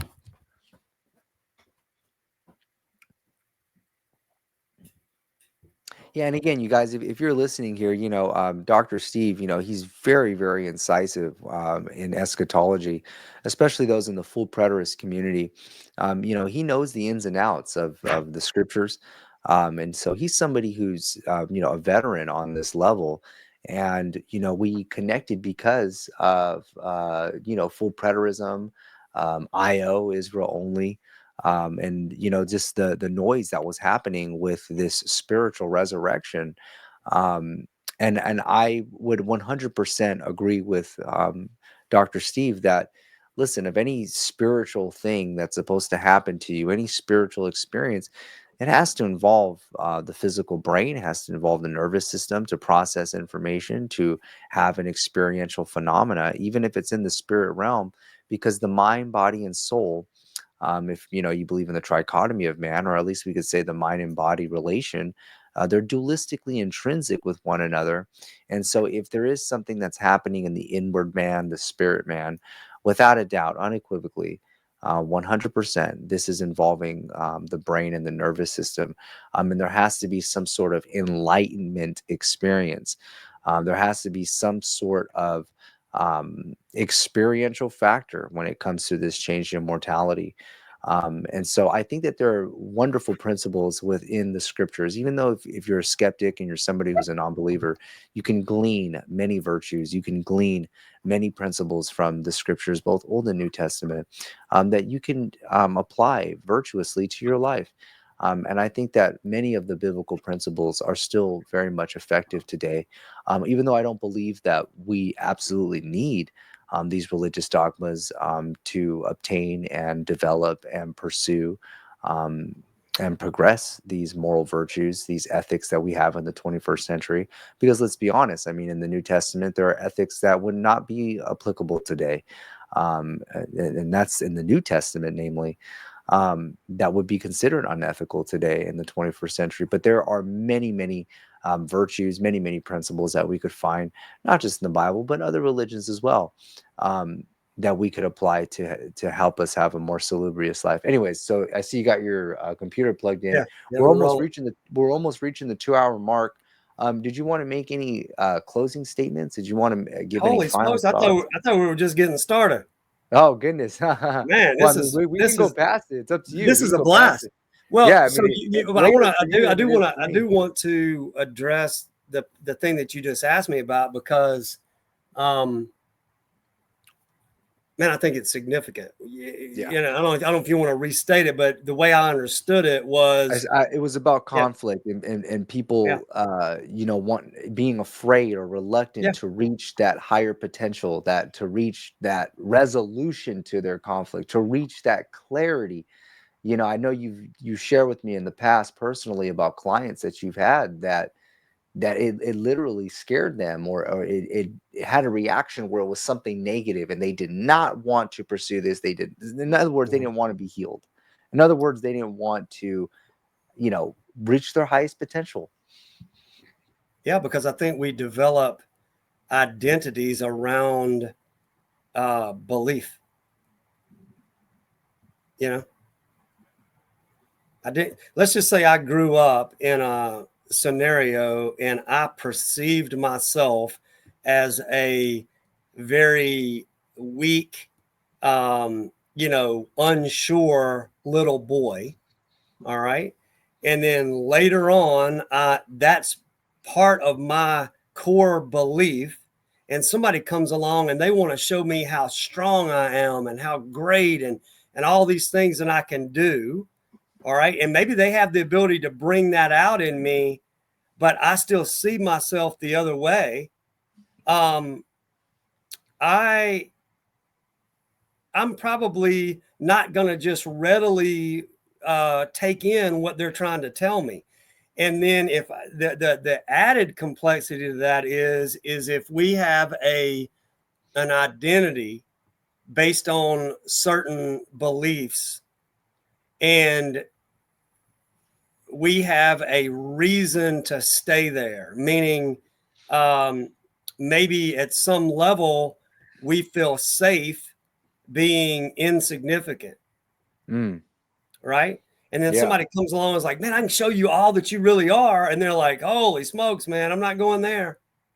I mean, Yeah. so there's all kind of reasons, and then of course there's the more, and this gets talked about a lot of times, where somebody, basically somebody is, they're fixated on the drama of um, being a victim, Yeah. Victim's right? mentality. Yeah, and I'm not Yeah. saying that there's obviously things that people are victimized by. Like Sure. I'm obviously aware that there's things that happen to people. But what Sure. I'm saying is if you have an identity, and in that identity you have a vested interest and some emotional fuel for being stuck in drama, and all of a sudden somebody comes along, if they have the ability to actually set you free from the things that cause all that, and you have a vested interest in staying there, you're going to run, because the person that has an ability to set you free from it um, is about to expose where you are hiding out. Do you see what I'm saying? Yeah. And then there's elements of fears, like what if to really get free, you have to feel something that you so are trying to avoid. And you Yeah. fear that, or you fear the consequences of coming more into your authenticity. Because if you came into your authenticity, you might actually have to change something. What if that gets you, exiled from the tribe? Right. Right. Those are huge pieces of the puzzle. Yep. I feel better not being a part of a tribe. I mean, in all honesty, I'm really good alone. Now that does not necessarily mean isolated from everybody, or not having close confidants, or whatever, Right. establishing relationships. But I got to tell you, the more that I've pursued this path, the more I enjoy time alone. I love it. I Wow. never feel really, I mean, and by myself is not really the right word, I never feel like there's always something to process. There's always something to grow from. It's rare anymore that I just sit in, man, I wish there was something to do. That's amazing. I mean, that's such Yeah. freedom there. I mean, Well, being alone. Yeah. and Wow. that's the truth. That is the absolute truth. I'm not saying Well, I I can't have I just read fleeting something moments anywhere. today. If I could interject, I just read something today on Yahoo News where there's this, epidemic of men who are feeling lonely in their lives.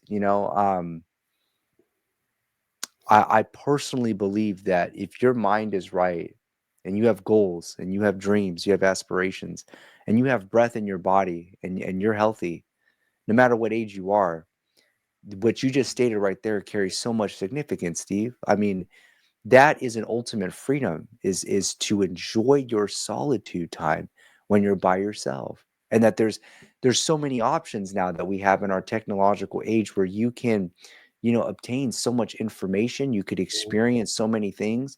I remember I had a Bible college professor tell me this, and he was a really smart guy. He actually left our Bible college and started teaching at Berkeley, here in California, one of the top Yeah. universities in the world. His Yeah. name was Roy. His name was Roy Fisher, and I remember he had told me this. He was just walking down a library. He just said, "You know what? You should just never be bored." And that stuck with me for a long time, because even as a Christian, I believe, listen, if you're a Christian, there's so many things to do out there. There's so many souls to win. There's so many, I mean, what have you read other parts of the Bible? Have you searched the riches and of God's word? There's so much to do, and so much responsibilities to take care of when you're a Christian. You should never be bored. And even even if you're not assuming a Christian worldview, I want to say that really hit home, Steve, because Mm-hmm. that solitude time shouldn't be a time of Mm-hmm. despair and a Yeah. time of, Yeah. it should be a time where you are feeding yourself this Mm-hmm. inner man, this inner soulish part of you, where you are comfortable and desiring to be alone, where you are single. And if I could just interject on this, I heard a preacher say one time, as a matter of fact, I don't want to say who it was because I'm kind of conflicted, but I think it was this famous preacher. He was talking about singleness. He says a lot of people, they enter into relationships, romantic relationships, and they're not single. They're actually broken into fractions. And so when Yeah. you have fractions coming together, you're never going to be a whole unit. So being single means that you're whole. Being single means that you're not a fraction, that you're actually one composite whole unit. And so, Mm-hmm. therefore, you are fine and you are satisfied and you are fulfilled with that singularity. And I think that, if I could just say this, I plan to have full preterism tattooed on my body. I have tattoos on my body, and in about another month, I plan to have that full preterism phrase tattooed on my body. The reason why I'm saying that, and I'm plan on doing this, is because I truly want all things to be fulfilled in my life. So it's not just an eschatological approach. I want my life to be 100% fulfilled when this casket closes. And I'm also appreciative of what full preterism has done for my life. It has led me in a direction. It has changed the trajectory of my life. Yes, I understand that there are many full preterists who have different conclusions than what I've arrived to, but there are many who have arrived to these same conclusions that I've arrived to. And so I respect full preterism. I enjoy full preterism. I think that that phrase, all things fulfilled, that word fulfillment, it can be used and applied more than just a biblical eschatological sense. But just like how you stated, Steve, that being whole, being in that solitude time, never being bored, that is fulfillment right there. That is something that um, I personally believe that money can't buy. Yeah, I think that is. I think that's significant. I've never heard it put the way you said about the being single. I think most people, unless they've just had so many bad experiences trying to couple, Yeah, um, I think most people see being single as, almost a state of lack, right? Um, because they didn't find that, perfect soulmate or that significant other or whatever the deal is. But I think that the way you just described being single, in other words, you're single, meaning you're not fragmented. right. Yeah, I think that would allow you to be um, more balanced, you know, period. Yeah, And then if you met somebody else like that, then you know that'd be unique. Where there's no, I think relationships are a huge source of conflict. and healing opportunity. Oh Meaning, yeah, absolutely. as it's bringing up stuff, I think we're meant to look at what is the nature of the relationship, and that was something that was brought up to me by a buddy of mine that I actually practiced with a little bit early on when I practiced in Virginia. Um, but he brought to my awareness that we really need to look at the nature of any particular relationship. Like, in other words, what's the nature of the relationship? Even if it's one of provocation, if you and somebody are so at odds, you know um, what is that giving you the opportunity for, right? And Yeah, in that opportunity, are you coming more into your who you truly are built to be? Are you coming more into your truth, who you're really supposed to be? And again, I think that's a feedback mechanism that just cannot uh, work optimally without awareness. And that means that aspects of your spirit that I mentioned earlier are going to have to be moved out of that scenario, moved by that scenario, and then then you with your mind are able to reflect on what nature did it take along with your identity construct, and that helps you know where you're tracking. I've done this for so long, and it's such, pursuit, taking daily notes on this kind of thing.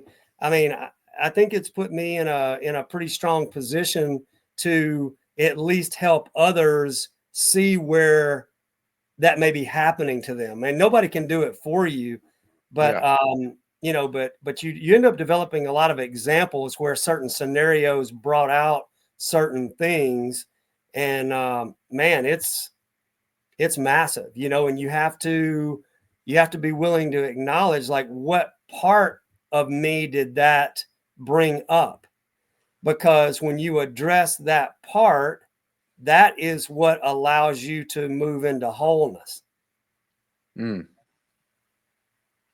And you got to be willing to look at, I think first is acknowledgement. You have to acknowledge that there's different parts of you. And then, when those parts are brought to light through a relational interaction, then you get to assess whether or not that part is in alignment with what you're really trying to accomplish. Mm. And the state of the nervous system allows that to occur more clearly. And you can't have that clarity in your nervous system if it is irritated by, unresolved mechanical issues that are fueling aspects of the sympathetic nervous system in a pro-inflammatory state. You can't, nobody listening to this, and neither one of us right now, if there was a chemical sprayed in our respective rooms, and it started affecting our nervous system in a certain way, you're not going to be in a state of clarity. You're going to be in a state of agitation, or so I think one of the big pursuits that will continue to grow is looking at the nature, that the relationship between mind and brain. I you know I don't know, I don't necessarily think they're the same, but I do They said think the there's mind is what the brain does. I think the mind, I think the mind emerges out of brain, or Yeah. a certain aspect of brain, and then I think that there is also higher functions of which you can connect to, and your brain kind of facilitates that too. And so, I'm not Yeah, an people believe in ESP, extrasensory perception. People believe that, we talk about gifts and stuff, some sort of metaphysical ability,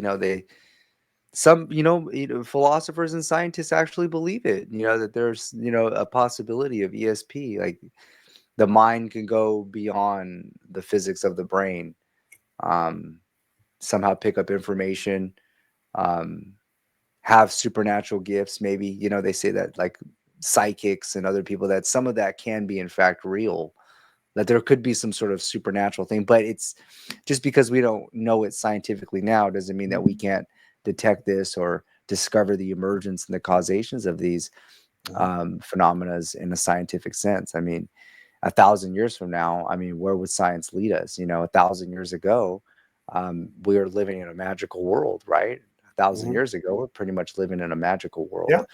And 1,000 years from now, I mean, I hope that we can find the theory of everything. I mean, if everything can be reduced into a singular formula, then I think that, maybe, I mean, it can benefit us. But I mean, I don't mean to get sidetracked, but I just feel that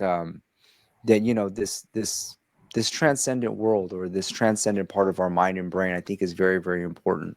I think the subconscious brain is very, very important. The brain is the grand central station, and if we have our mind right, our brain right, Mhm. um, I think that we could better ourselves and better others. Well, whatever the truth is probably trying to be revealed to us. I hope so. I really do. But I think we have to examine our experiences. I think we have to examine our tone. People hear They probably get sick of me saying that word, but I mean, I think I like that tone. word. That word has changed. I've been thinking about that word a Yeah, lot when you say that. Yeah. yeah. I mean, the early theories of chiropractic, the doctor that actually discovered chiropractic, there was a patient in his building that had lost his hearing after a back injury. Now this is fascinating stuff. Like in the historical record, there was a guy who the way that the narrative reads, he was in a stooped, cramped position. So everybody can just use their mind as to what they think that might mean. But if you picture somebody that's in a stooped position and they're cramped, what that sounds like to me is somebody stooping to either go under something, or they're in a Yeah. crouched position having to work behind something.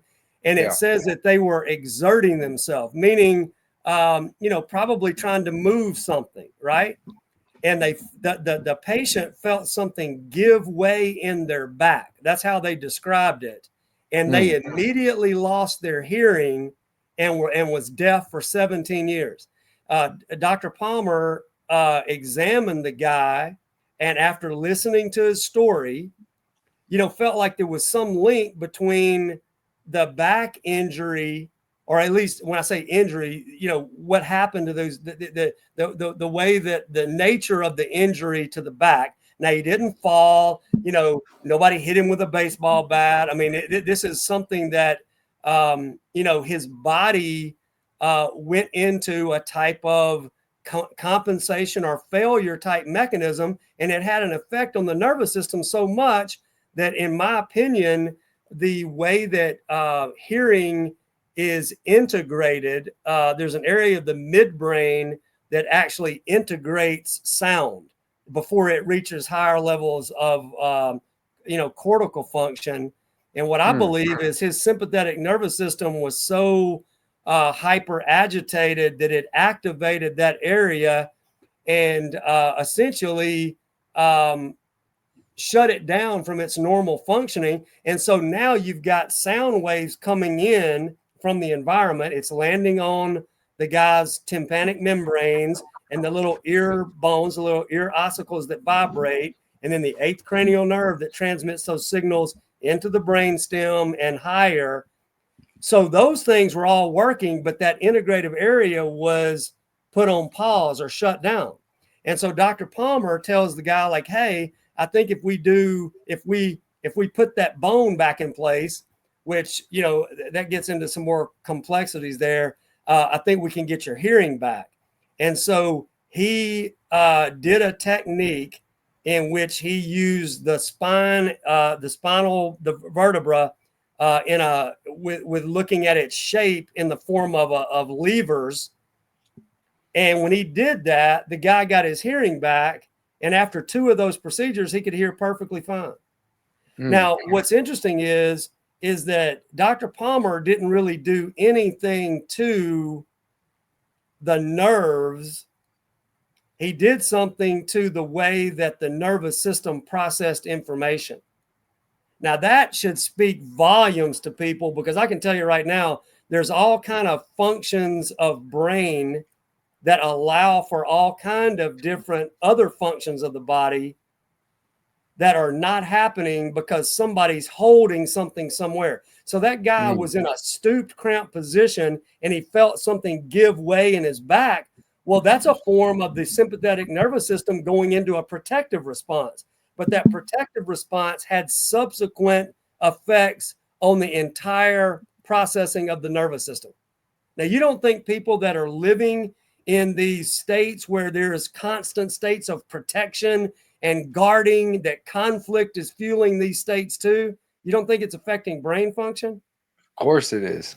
Yeah. And so theoretically, somebody that is a professing Christian that's living these biblical principles, and I'm not just talking about a do-gooder, I'm talking about the way that the narrative is written, things like anxiety being removed, which is removing threat mechanisms and upgrading essentially the entire biological structure of the person, including the neurological control mechanisms, why are we not seeing more of where the spirit is at work and it's changing the biology, even if that's not necessarily only the ultimate goal? So if you're a transcendentalist, and I don't mean from an Eastern mystic view, if you look from a Christian perspective and you believe that you are trying to achieve some state in some other plane of existence, do you think that there might be some type of neurobiological shift that occurs in this plane of existence before you get to the other one? Yeah. Does this make any sense? You see what I'm saying? Yeah. Like there's a lot of stuff that can be examined here in reality. It doesn't all have to be looked at as just theoretical constructs. This stuff can be looked at. There's aspects of tone. So D.D. Palmer, when he did that, he started developing his view of the science about how that occurred. I believe that science is outdated, okay, what he came up with. But to come up with what he did in the late 1800s without all the technology we have today, that dude was way ahead of his time. Way ahead of his time. Say that is where I got a big aspect of tone was in his early writings, because he believed that the functionality of cellular structure was based on tone. And so when different aspects of nerves, got stretched or drawn up, then they either function too much or they function too little. And so he established the science of chiropractic based on tone. Now, I believe tone today in today's modern neuroscience is mediated through the autonomic nervous system. But in that day, okay, in the late 1800s and early 1900s, this was before the discovery was made, and I believe it was Ramon Cajal that basically described that the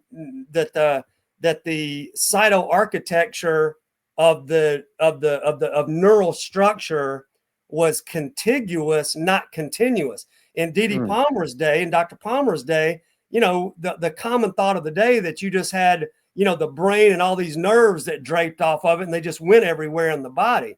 But like today, we understand that there's synapses, it's connected, but it's not all just one strand.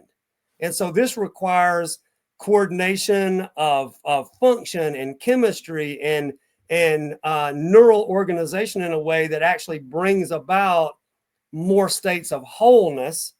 And so I believe the tonal model can be looked at now from a perspective of the regulation of the autonomic nervous system, of which people's beliefs and conflicts and all that, it's absolutely critical to understanding the effects of neural tone and subsequently all the things that the nervous system regulates and controls: glandular function, okay, digestive function, certain aspects of circulatory function, heart regulation and rhythm, eliminative function. You don't think it's important to eliminate waste out of your body in an efficient way?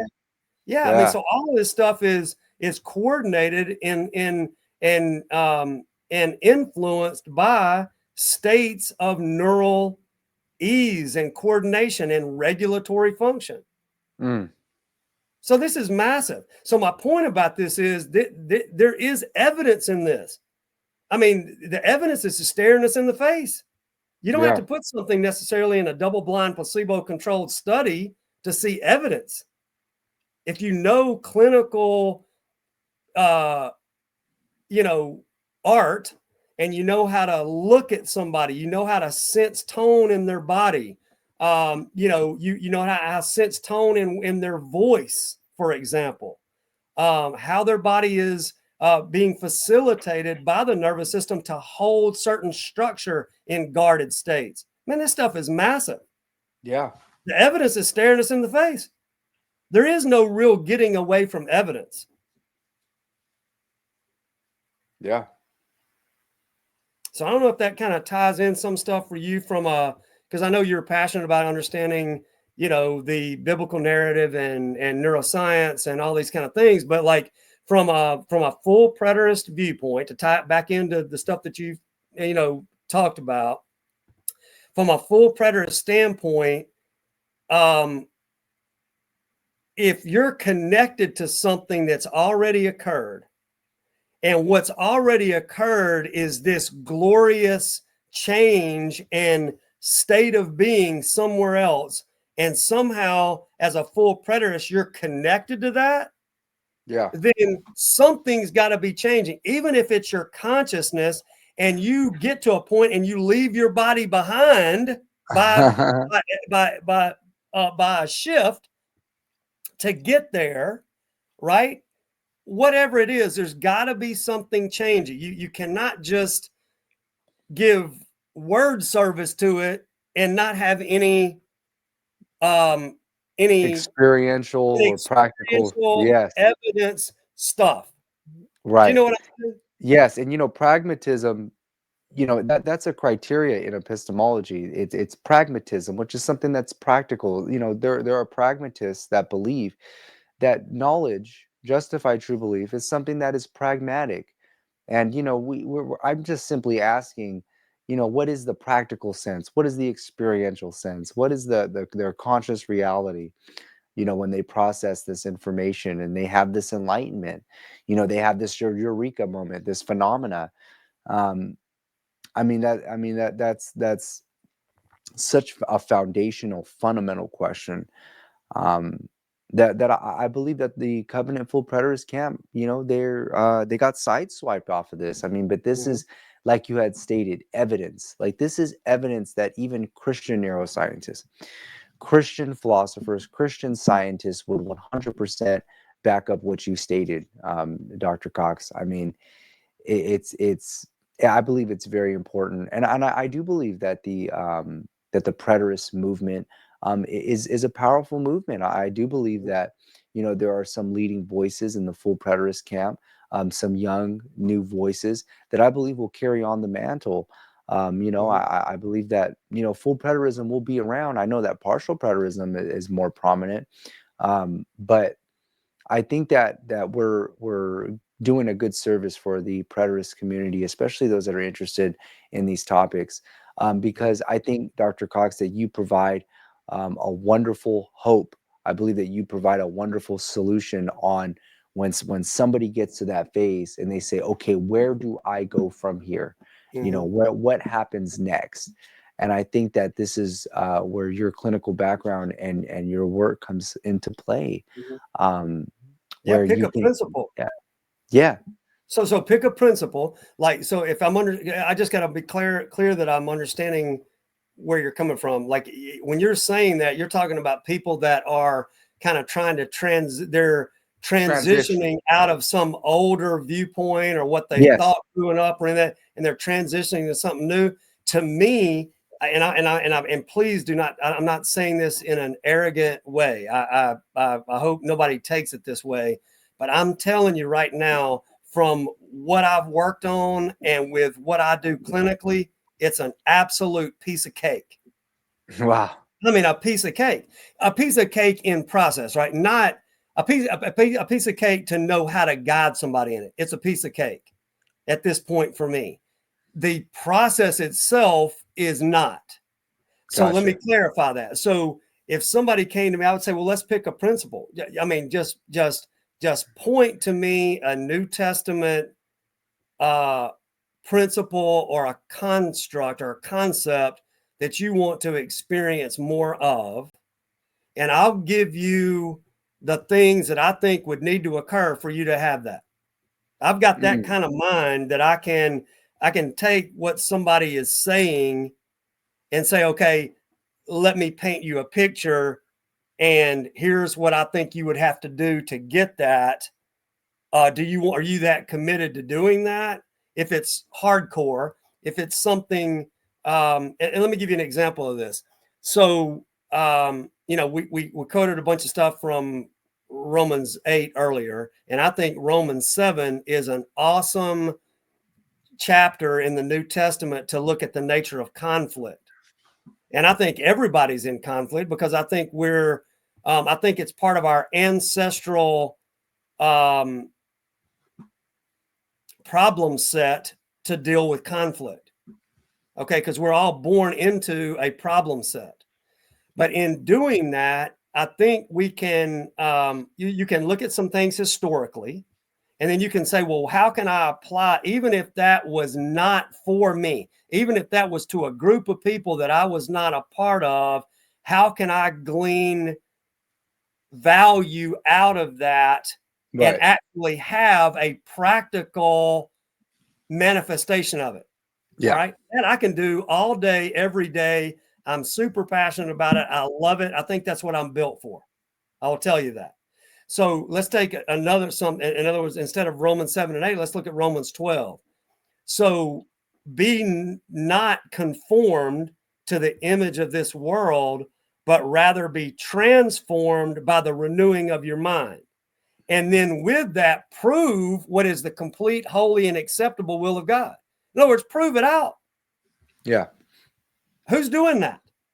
You know, like, I mean, to me, you'd kind of have to know what the will of God is, or either you've got to actively engage in the process, come into that transformative experience, and then you go, oh my gosh, I am proving out the will of God. So it's revealed through the process, right? So how could you apply that practically? So if somebody looked at it historically, they're like, well, you know, be not conformed to the image of this world. Well, you know, whoever the writer, Paul, whoever it was, you know, or whoever really wrote it, is saying, you know, the image of this particular world, the state of affairs, this current state of affairs. Don't be conformed to that. Be transformed by the renewing of your mind and seek this otherworldly spiritual self, right? That's one aspect.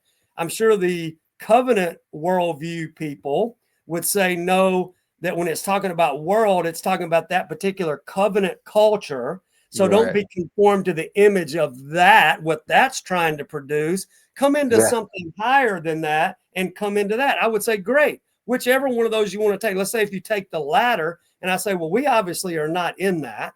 Okay. So how can I apply image to me? Well, part of my image is influenced by the problem set I was born into. What if I'm actually being shown another image, something that's more the true, authentic me, and I start to be conformed to that?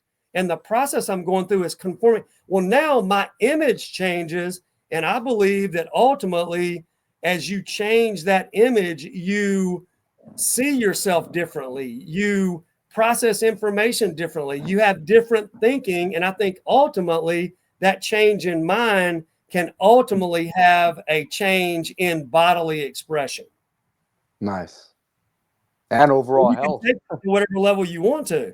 But I mean, from a practical standpoint, I mean, if your body's in a greater state of ease, if your body cells are expressing differently, if your posture is more effortlessly riding, you know, relative to gravity, if blood flow is balanced, if your digestive tone is, I mean, it's quiet when it needs to be quiet and it's active when it needs to be active, and all the rest of the functions are that way, you don't think that would make life better?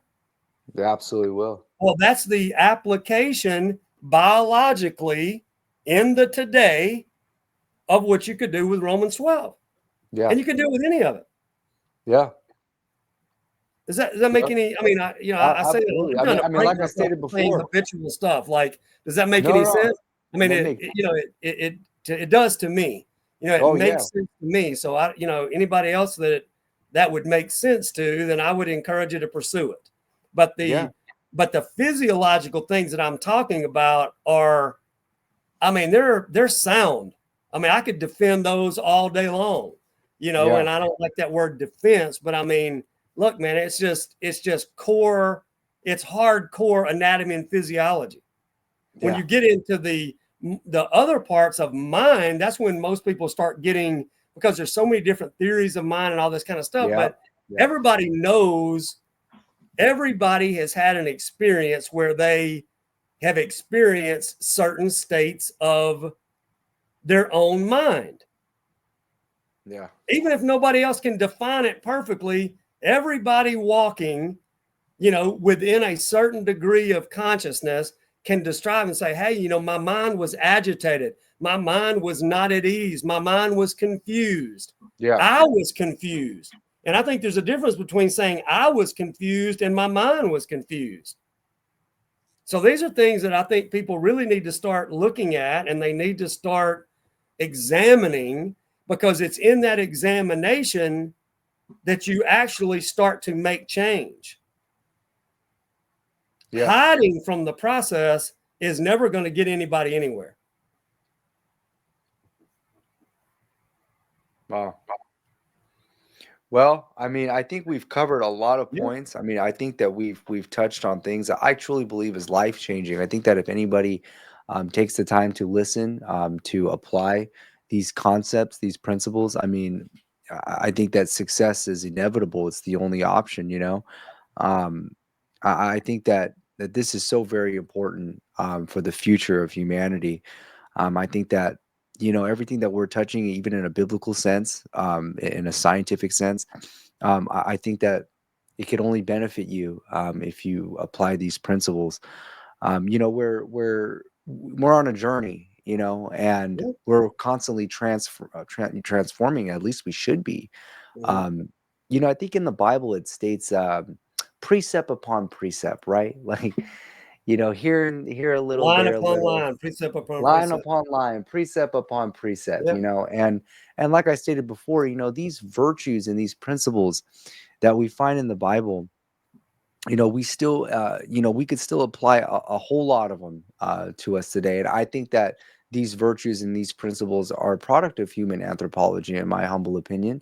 And I think that, regardless of your religious faith, that you could still apply many of these virtuous principles. Um, and so, yeah, I mean, that's my take on it. Can you describe arrow, mind, and body? What's the arrow mean? I just thought it was a cool name when I saw it in print, and it's usually not attributed to something with a clinic. When you think about it, it's usually aerodynamics or something Yeah, aeronautics. yeah, yeah, And yeah.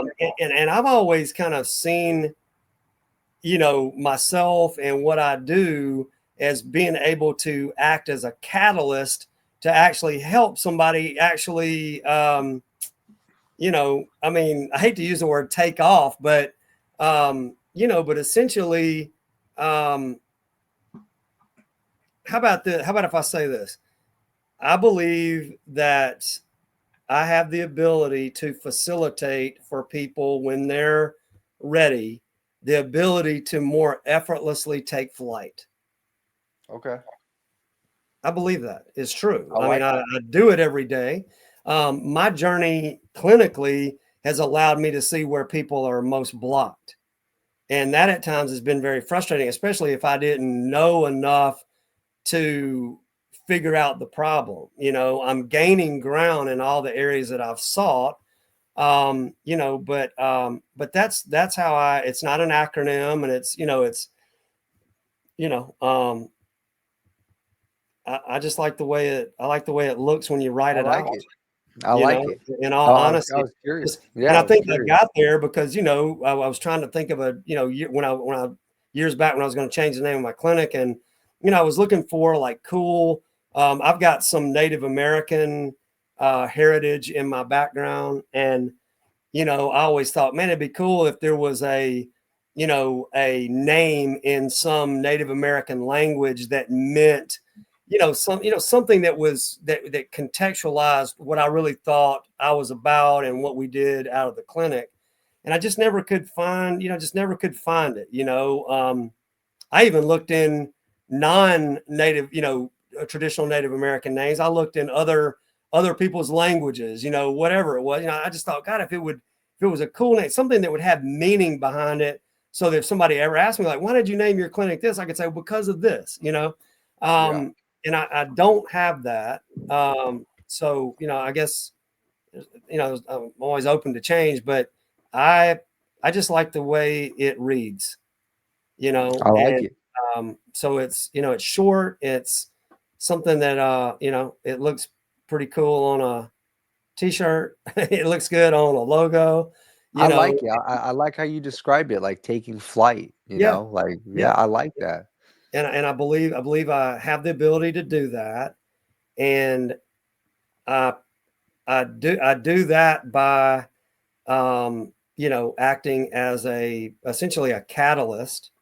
But in the clinical problem solving, it's mind body problem solving. Sometimes it's with the psycho-emotional components of health, and sometimes it's with the chemical components of health, and sometimes it is with the mechanical aberrancies or old injuries that aren't resolved.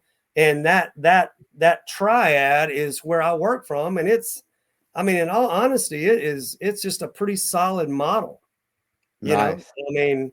Um, and I'm always trying to refine it. I'm very vested in being very proficient and efficient at sorting through where the problem is. Sometimes that involves information from other clinicians.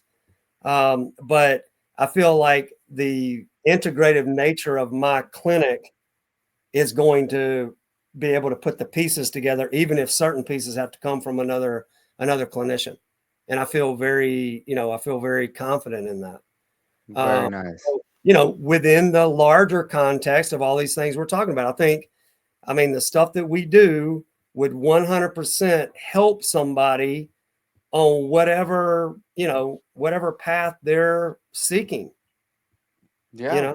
And then so yeah, and I think I'm thankful for all the the study I've done in at least in the religions I have studied, and then the bulk of it being the traditional Christian narrative, because it's what I grew up in. And so I think a lot of my study with it was designed for my own resolution. And Nice. I think the better resolution you have, the better position you're in to help other people. Absolutely. I mean, you got to make, you Yeah. got to be whole so you can make yourself and others whole. You know what I mean? Yeah. Like, yeah, I mean, I can relate to that 100%. Well, it's been 2.5 hours. Well, Is there any piece of final cake. word? I know, huh? It went by Piece of pretty cake, quick, man. This is, I'm thinking, hey, these programs I taught for the last 2.5 years, they're 12 hours long, Oh, goodness. each 12 hours straight. You get a few little breaks, periodically, and and you're only supposed to take 30 minutes for lunch, right? And so it's, getting up early after flying somewhere across the country. You're engaged in that, you finish, and then you got to fly back, or you got to, Goodness sleep gracious. for a few hours and catch some early flights. So I guess I've just, I've done this now for so long. When I'm in a Yeah. relaxed state and just like, this is a way easier, Yeah. our dialogue, and I'm sitting in the comfort of, my office. Like, this is a, this is, this is a cakewalk, but I'm sure, and plus it's getting late, I guess, for you, but like, sometimes this time of night, man, I just get charged, and I'm in a good state to, Well, how many? Let me to ask you. How dialogue. many? Let me ask you. What? How many hours of sleep do you get? What is your diet looking like? I would say that I don't overeat. I don't, I'm not overly stringent on anything. I try to listen to my body, and if I feel like I only need to eat vegetables, then I only eat vegetables. If I feel like I only need to eat meat that day, I only eat meat. If I feel like it needs to be a combination, I try to eat in a way where I feel strong. I don't really deprive myself of, like, there's, as far as sweets, there's a certain type of cookies that I kind of like, but they're not, even though they obviously have sugar in them. I'm very mindful and this goes back to tone, I'm very mindful if the combination of ingredients are in the food stuff, whether it's a dessert or, I mean, meat, vegetables, fruits, whatever. I'm just very mindful of how it's affecting my body. And the more mindful I am of it, the less I overindulge, almost as a product of distraction.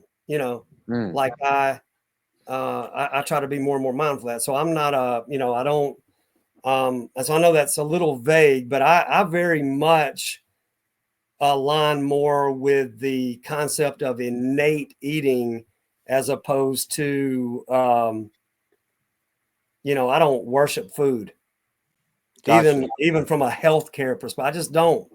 I mean, I Yeah. acknowledge, when I hear information, I go, is that sound? But I just don't. And, I'm very active. I do a lot with, with my mindfulness and meditation and, the forms of prayer that I engage in. I would say, sometimes when I pray, I am giving, prayers of gratitude. Um, I'm not convinced, and I know this will rub a bunch of people the wrong way, and I'm just trying to be honest.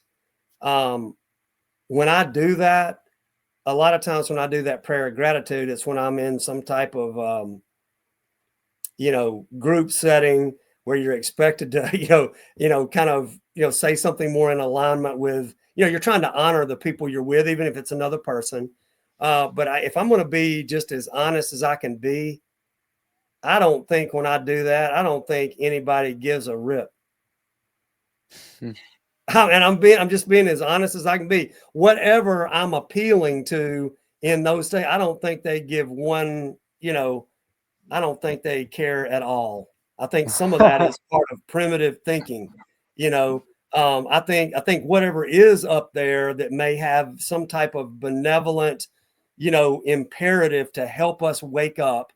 I think they do answer petitionary prayer, and I think there's a difference between something of gratitude. I'm not saying I can't be in some kind of emotional state and offer up gratitude.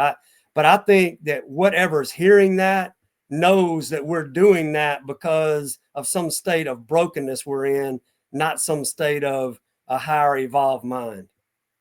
But now, from a petitionary perspective, I mean, I am 100% open to things that I don't know. I'm open to how I can do things better. I'm open to knowing something that I would need to know to be better served in my purpose. And so I spend a lot of time doing that type of prayer, that petitionary prayer. A lot of times that's from a place of suffering. In other words, I'm the suffering, and I don't just mean sick, and broken down and hurting. And I'm talking about I'm feeling something unresolved in my system, and it can be described as a type of suffering. And that's prompting me to pursue answers that will resolve that state. And Gotcha. so I do a ton of that because I'm seeking to do that. And then I do a lot of quiet listening. I pay attention to my breathing, and I pay attention to how free body parts are. And I got to tell you, I believe that gives me a lot more leeway relative to my nutrition. Very nice. I How much do. sleep do you get? I mean, it depends. I mean, I set my own schedule. So, if I don't want to, if I don't want to see patients early, I don't, so if I feel like I have worked, and to me, work is not just actively seeing a patient. Work is studying. It's pursuing something. Maybe I saw some stuff during the day and I'm like, man, I need to study on that tonight. So I Yeah. study a lot. And to me, that's work. And so if I stay up till 3 o'clock in the morning studying because I felt in pursuit and I felt like it was necessary, I don't get Yeah. up at 5 o'clock in the morning. I don't get up, I sleep until I feel rested. And then Good. you know what I mean? And so Good. I feel like me feeling rested and resolved is more important than like super hardcore discipline. Now I'm saying that for myself. That might not work for somebody else. And so, I'm not saying, do it the way I'm doing it, because you can hear somebody else, some expert somewhere else on some other podcast saying, discipline, you better get up at 5 o'clock, you do all this kind of things. And I don't Yeah. know. I feel like by following a flow and being guided into where I'm going, I feel like as I do things as a natural consequence of that resolved state, then it's more effortless. I don't, if it becomes more vital that I'm awake and I awake and do something at 5 o'clock in the morning. I think that's going to come about by a natural state of affairs. I don't think it's going to come by me, By the alarm clock. up the bootstraps. I mean, we did that. Right. I was in the military for, a little while. And when you hear other veterans, talk about, especially special operations veterans and people that have just pushed the envelope, the global war on terror, and support units and combat-oriented units that have just been dialed in and pressing, the envelope for a long period of time. Man, they end up having all kind of health issues. Yeah. And they're in an environment where that discipline is required, and there's certain things. But when you put the body on demand like that for extended lengths of time, man, you end up there are just tons of health problems that come out of that. Nice. So, I'm not going to do that now. I don't have to. I mean, so, I just think, I think everybody, I would encourage everybody to find that place of rest and ease where you feel like you're, it could be unique to you, but that you're in alignment. You're in a state of ease. There's not some imperative of like you're pushing to get somewhere. Gotcha. State of ease. Yeah, state of ease. Yeah, I mean, state of ease. Yeah. Yeah, I think And that's staying consistent in that flow. yeah, That's state yeah, of ease. and it doesn't Very mean important. laziness or or slothful or like I'm very Yeah. active. I mean, I played. I had a tennis match tonight. I mean, it was I think it like 2 hours and 10 minutes or whatever. So like I'm active. I'm doing some pretty aggressive activities, but I make sure that there is adequate rest and recuperation and recovery from all that. I do not compile a bunch of stress oriented, trying to make the grade and trying to climb the corporate ladder and trying to have this and doing all that. I don't do that on top of a body that needs to be recovering and resting from some pretty aggressive physical activity. Sure. And people burn out. You know what I mean? It's an epidemic all throughout America. People are burning out. People are leaning towards, drugs, alcohol, for escapes, caffeine galore. Some of it are just caught in a rat race, you know what I mean? Just of that daily routine, and I like how you said that state of ease. I try to stay in that flow, try to have that monk mode is what many people call it, like you're in a state of like a monk, when you're in one with yourself, and having that monk mode throughout the day can be quite challenging for some, I'm sure. But I want to commend you, you know what I mean? Because not only do you, you practice what you preach, and you preach what you practice, which I think preaching what you already practice is more profound than just practicing what you preach. You preach and you teach what you live already, that you've already demonstrated. And I have to commend you on that 100%. Let me just say this real quick. Yes, of course. I have faith in everything that I said tonight. I have faith in it. And a lot of people will say, oh my God, faith. But let me clarify that. To me, I have faith in it because I've related with it. Right. I've tested it. I've challenged it. You have a reasonable faith. Yeah, yes, I have faith, meaning I don't see everything, but I have confidence in the process and things I've seen mixed with, so it's like, I mean, to me, faith is a relational word. If you and I strengthen our friendship, as we grow in that strength, I will have more faith in you. Yeah. Yeah.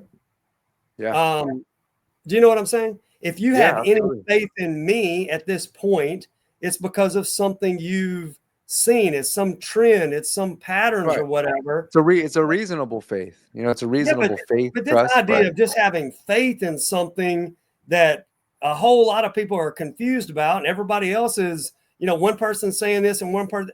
I mean, man, I just don't think that that's real faith. I don't think that's I just really don't think. I don't even think it's the biblical definition of faith. No, definitely not. Not really. Not. I mean, but it just gets glossed over, Yes, you that word know. faith But I, is used and abused.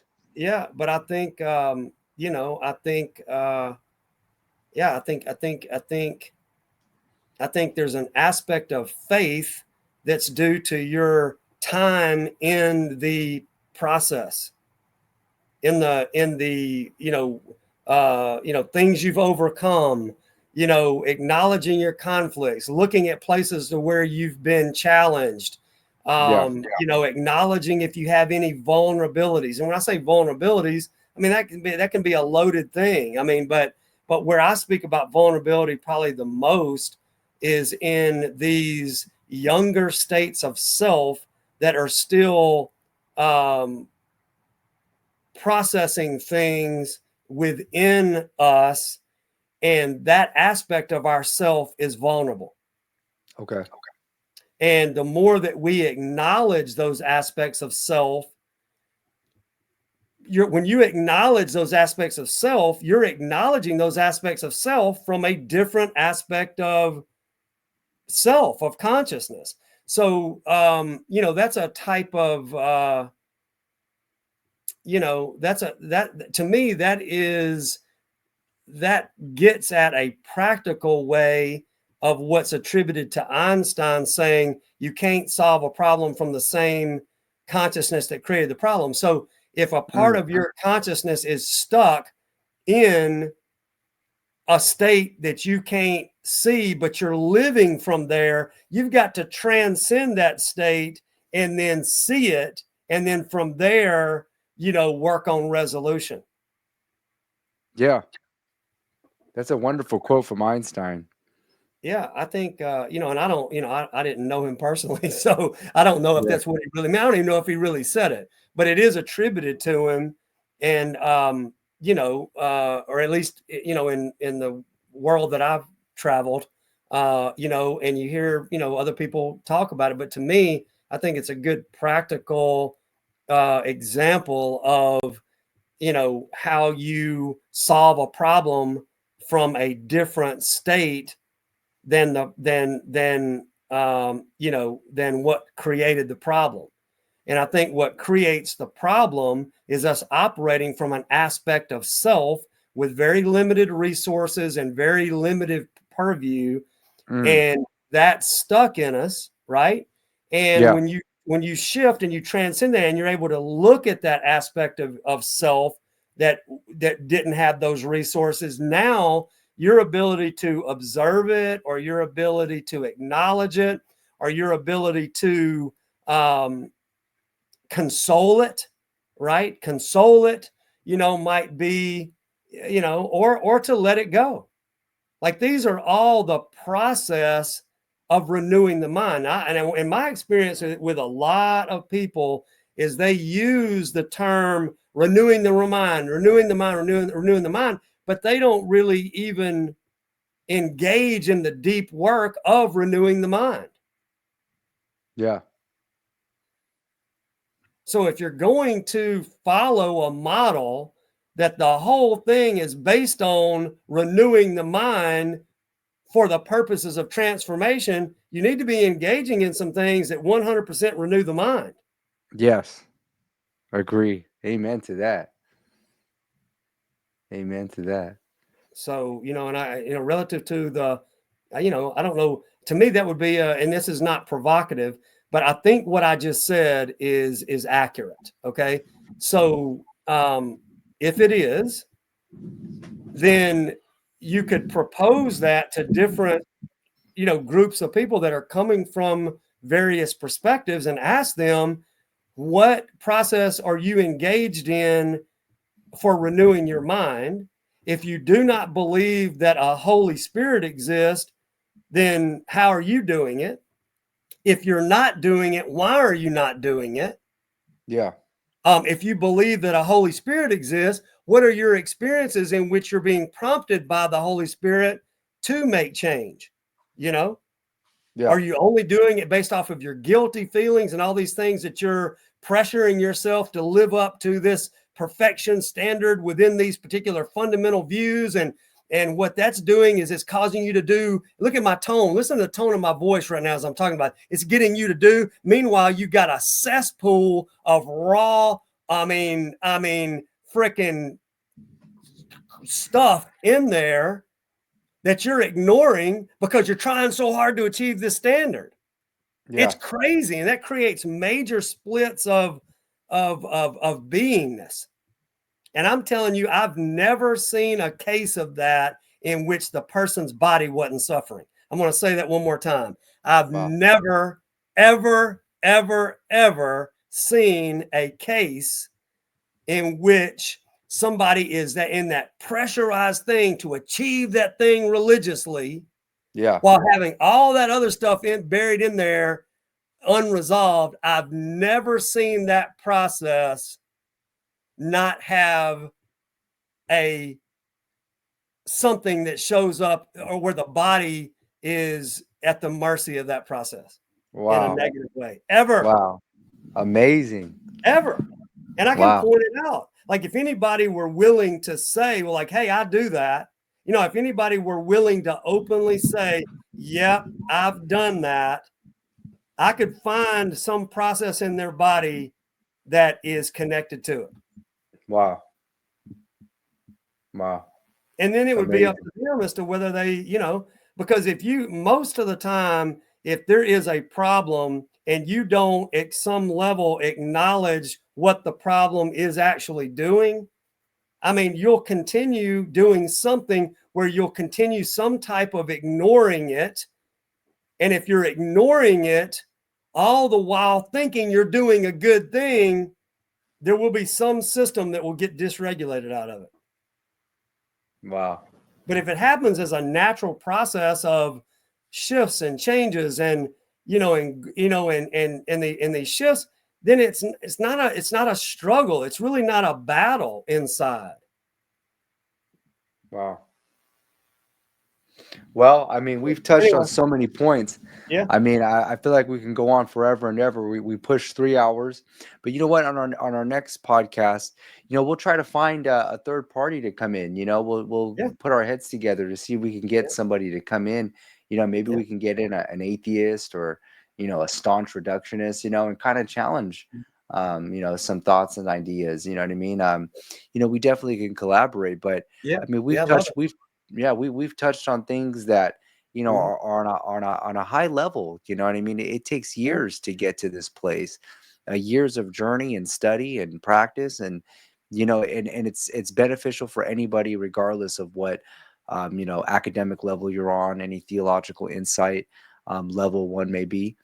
This is for anybody and everybody, and I truly believe that this is benefiting those who hear this. So without further ado, we'll go ahead and wrap it up.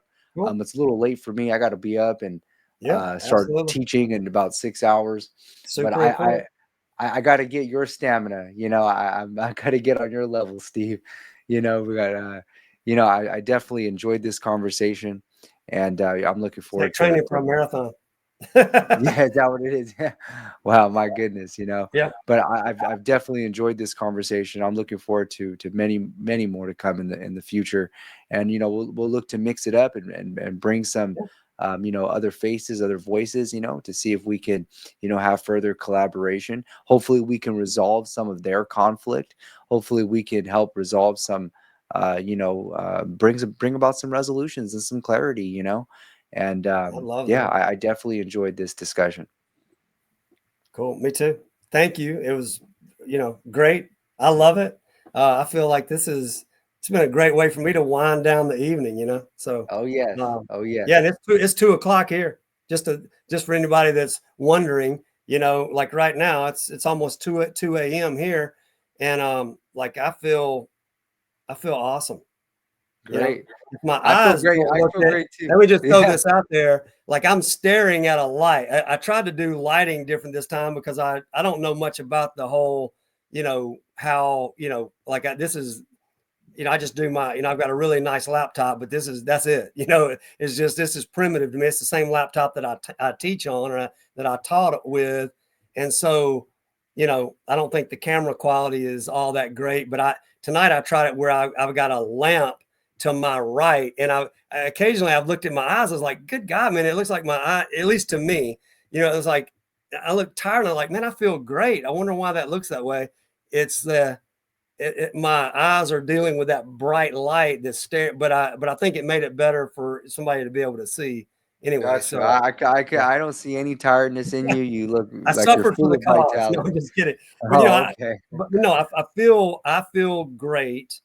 I feel very at ease, and to me, I love having dialogue. So this Likewise. was a real pleasure for me. So Likewise. And you know I what? look Those forward who to the second. those in the preterist community, those who like would be on the keyboard all the time, you got to have a dialogue. You know, it's Yeah, better, it's beneficial to those who are following this movement, who are interested in these topics.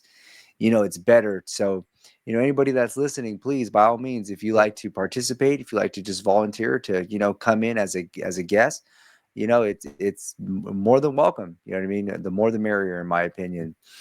So we'll go ahead and wrap it up, and cool. looking forward to our next conversation. And I know that for a fact that anybody who's listening to this definitely will benefit you. Again, it's arrowmindandbody.com, correct? Arrow Yeah, Mind and Body. yeah. And I'll go ahead and post the link in the description when I make the post. And I'll also post it in the comment section. And I would encourage anybody to you visit the website. You know, if you want to contact Dr. Steve, you know, through email or however he's shown on his website, by all means, contact him. And again, if you're interested in having a dialogue, maybe you like to, you know, just have volunteer your time to have a discussion with us. By all means, make sure you contact me and we could definitely set this up. So thank you everyone for listening. Thank you, Dr. Steve, for your time and your efforts, your insight.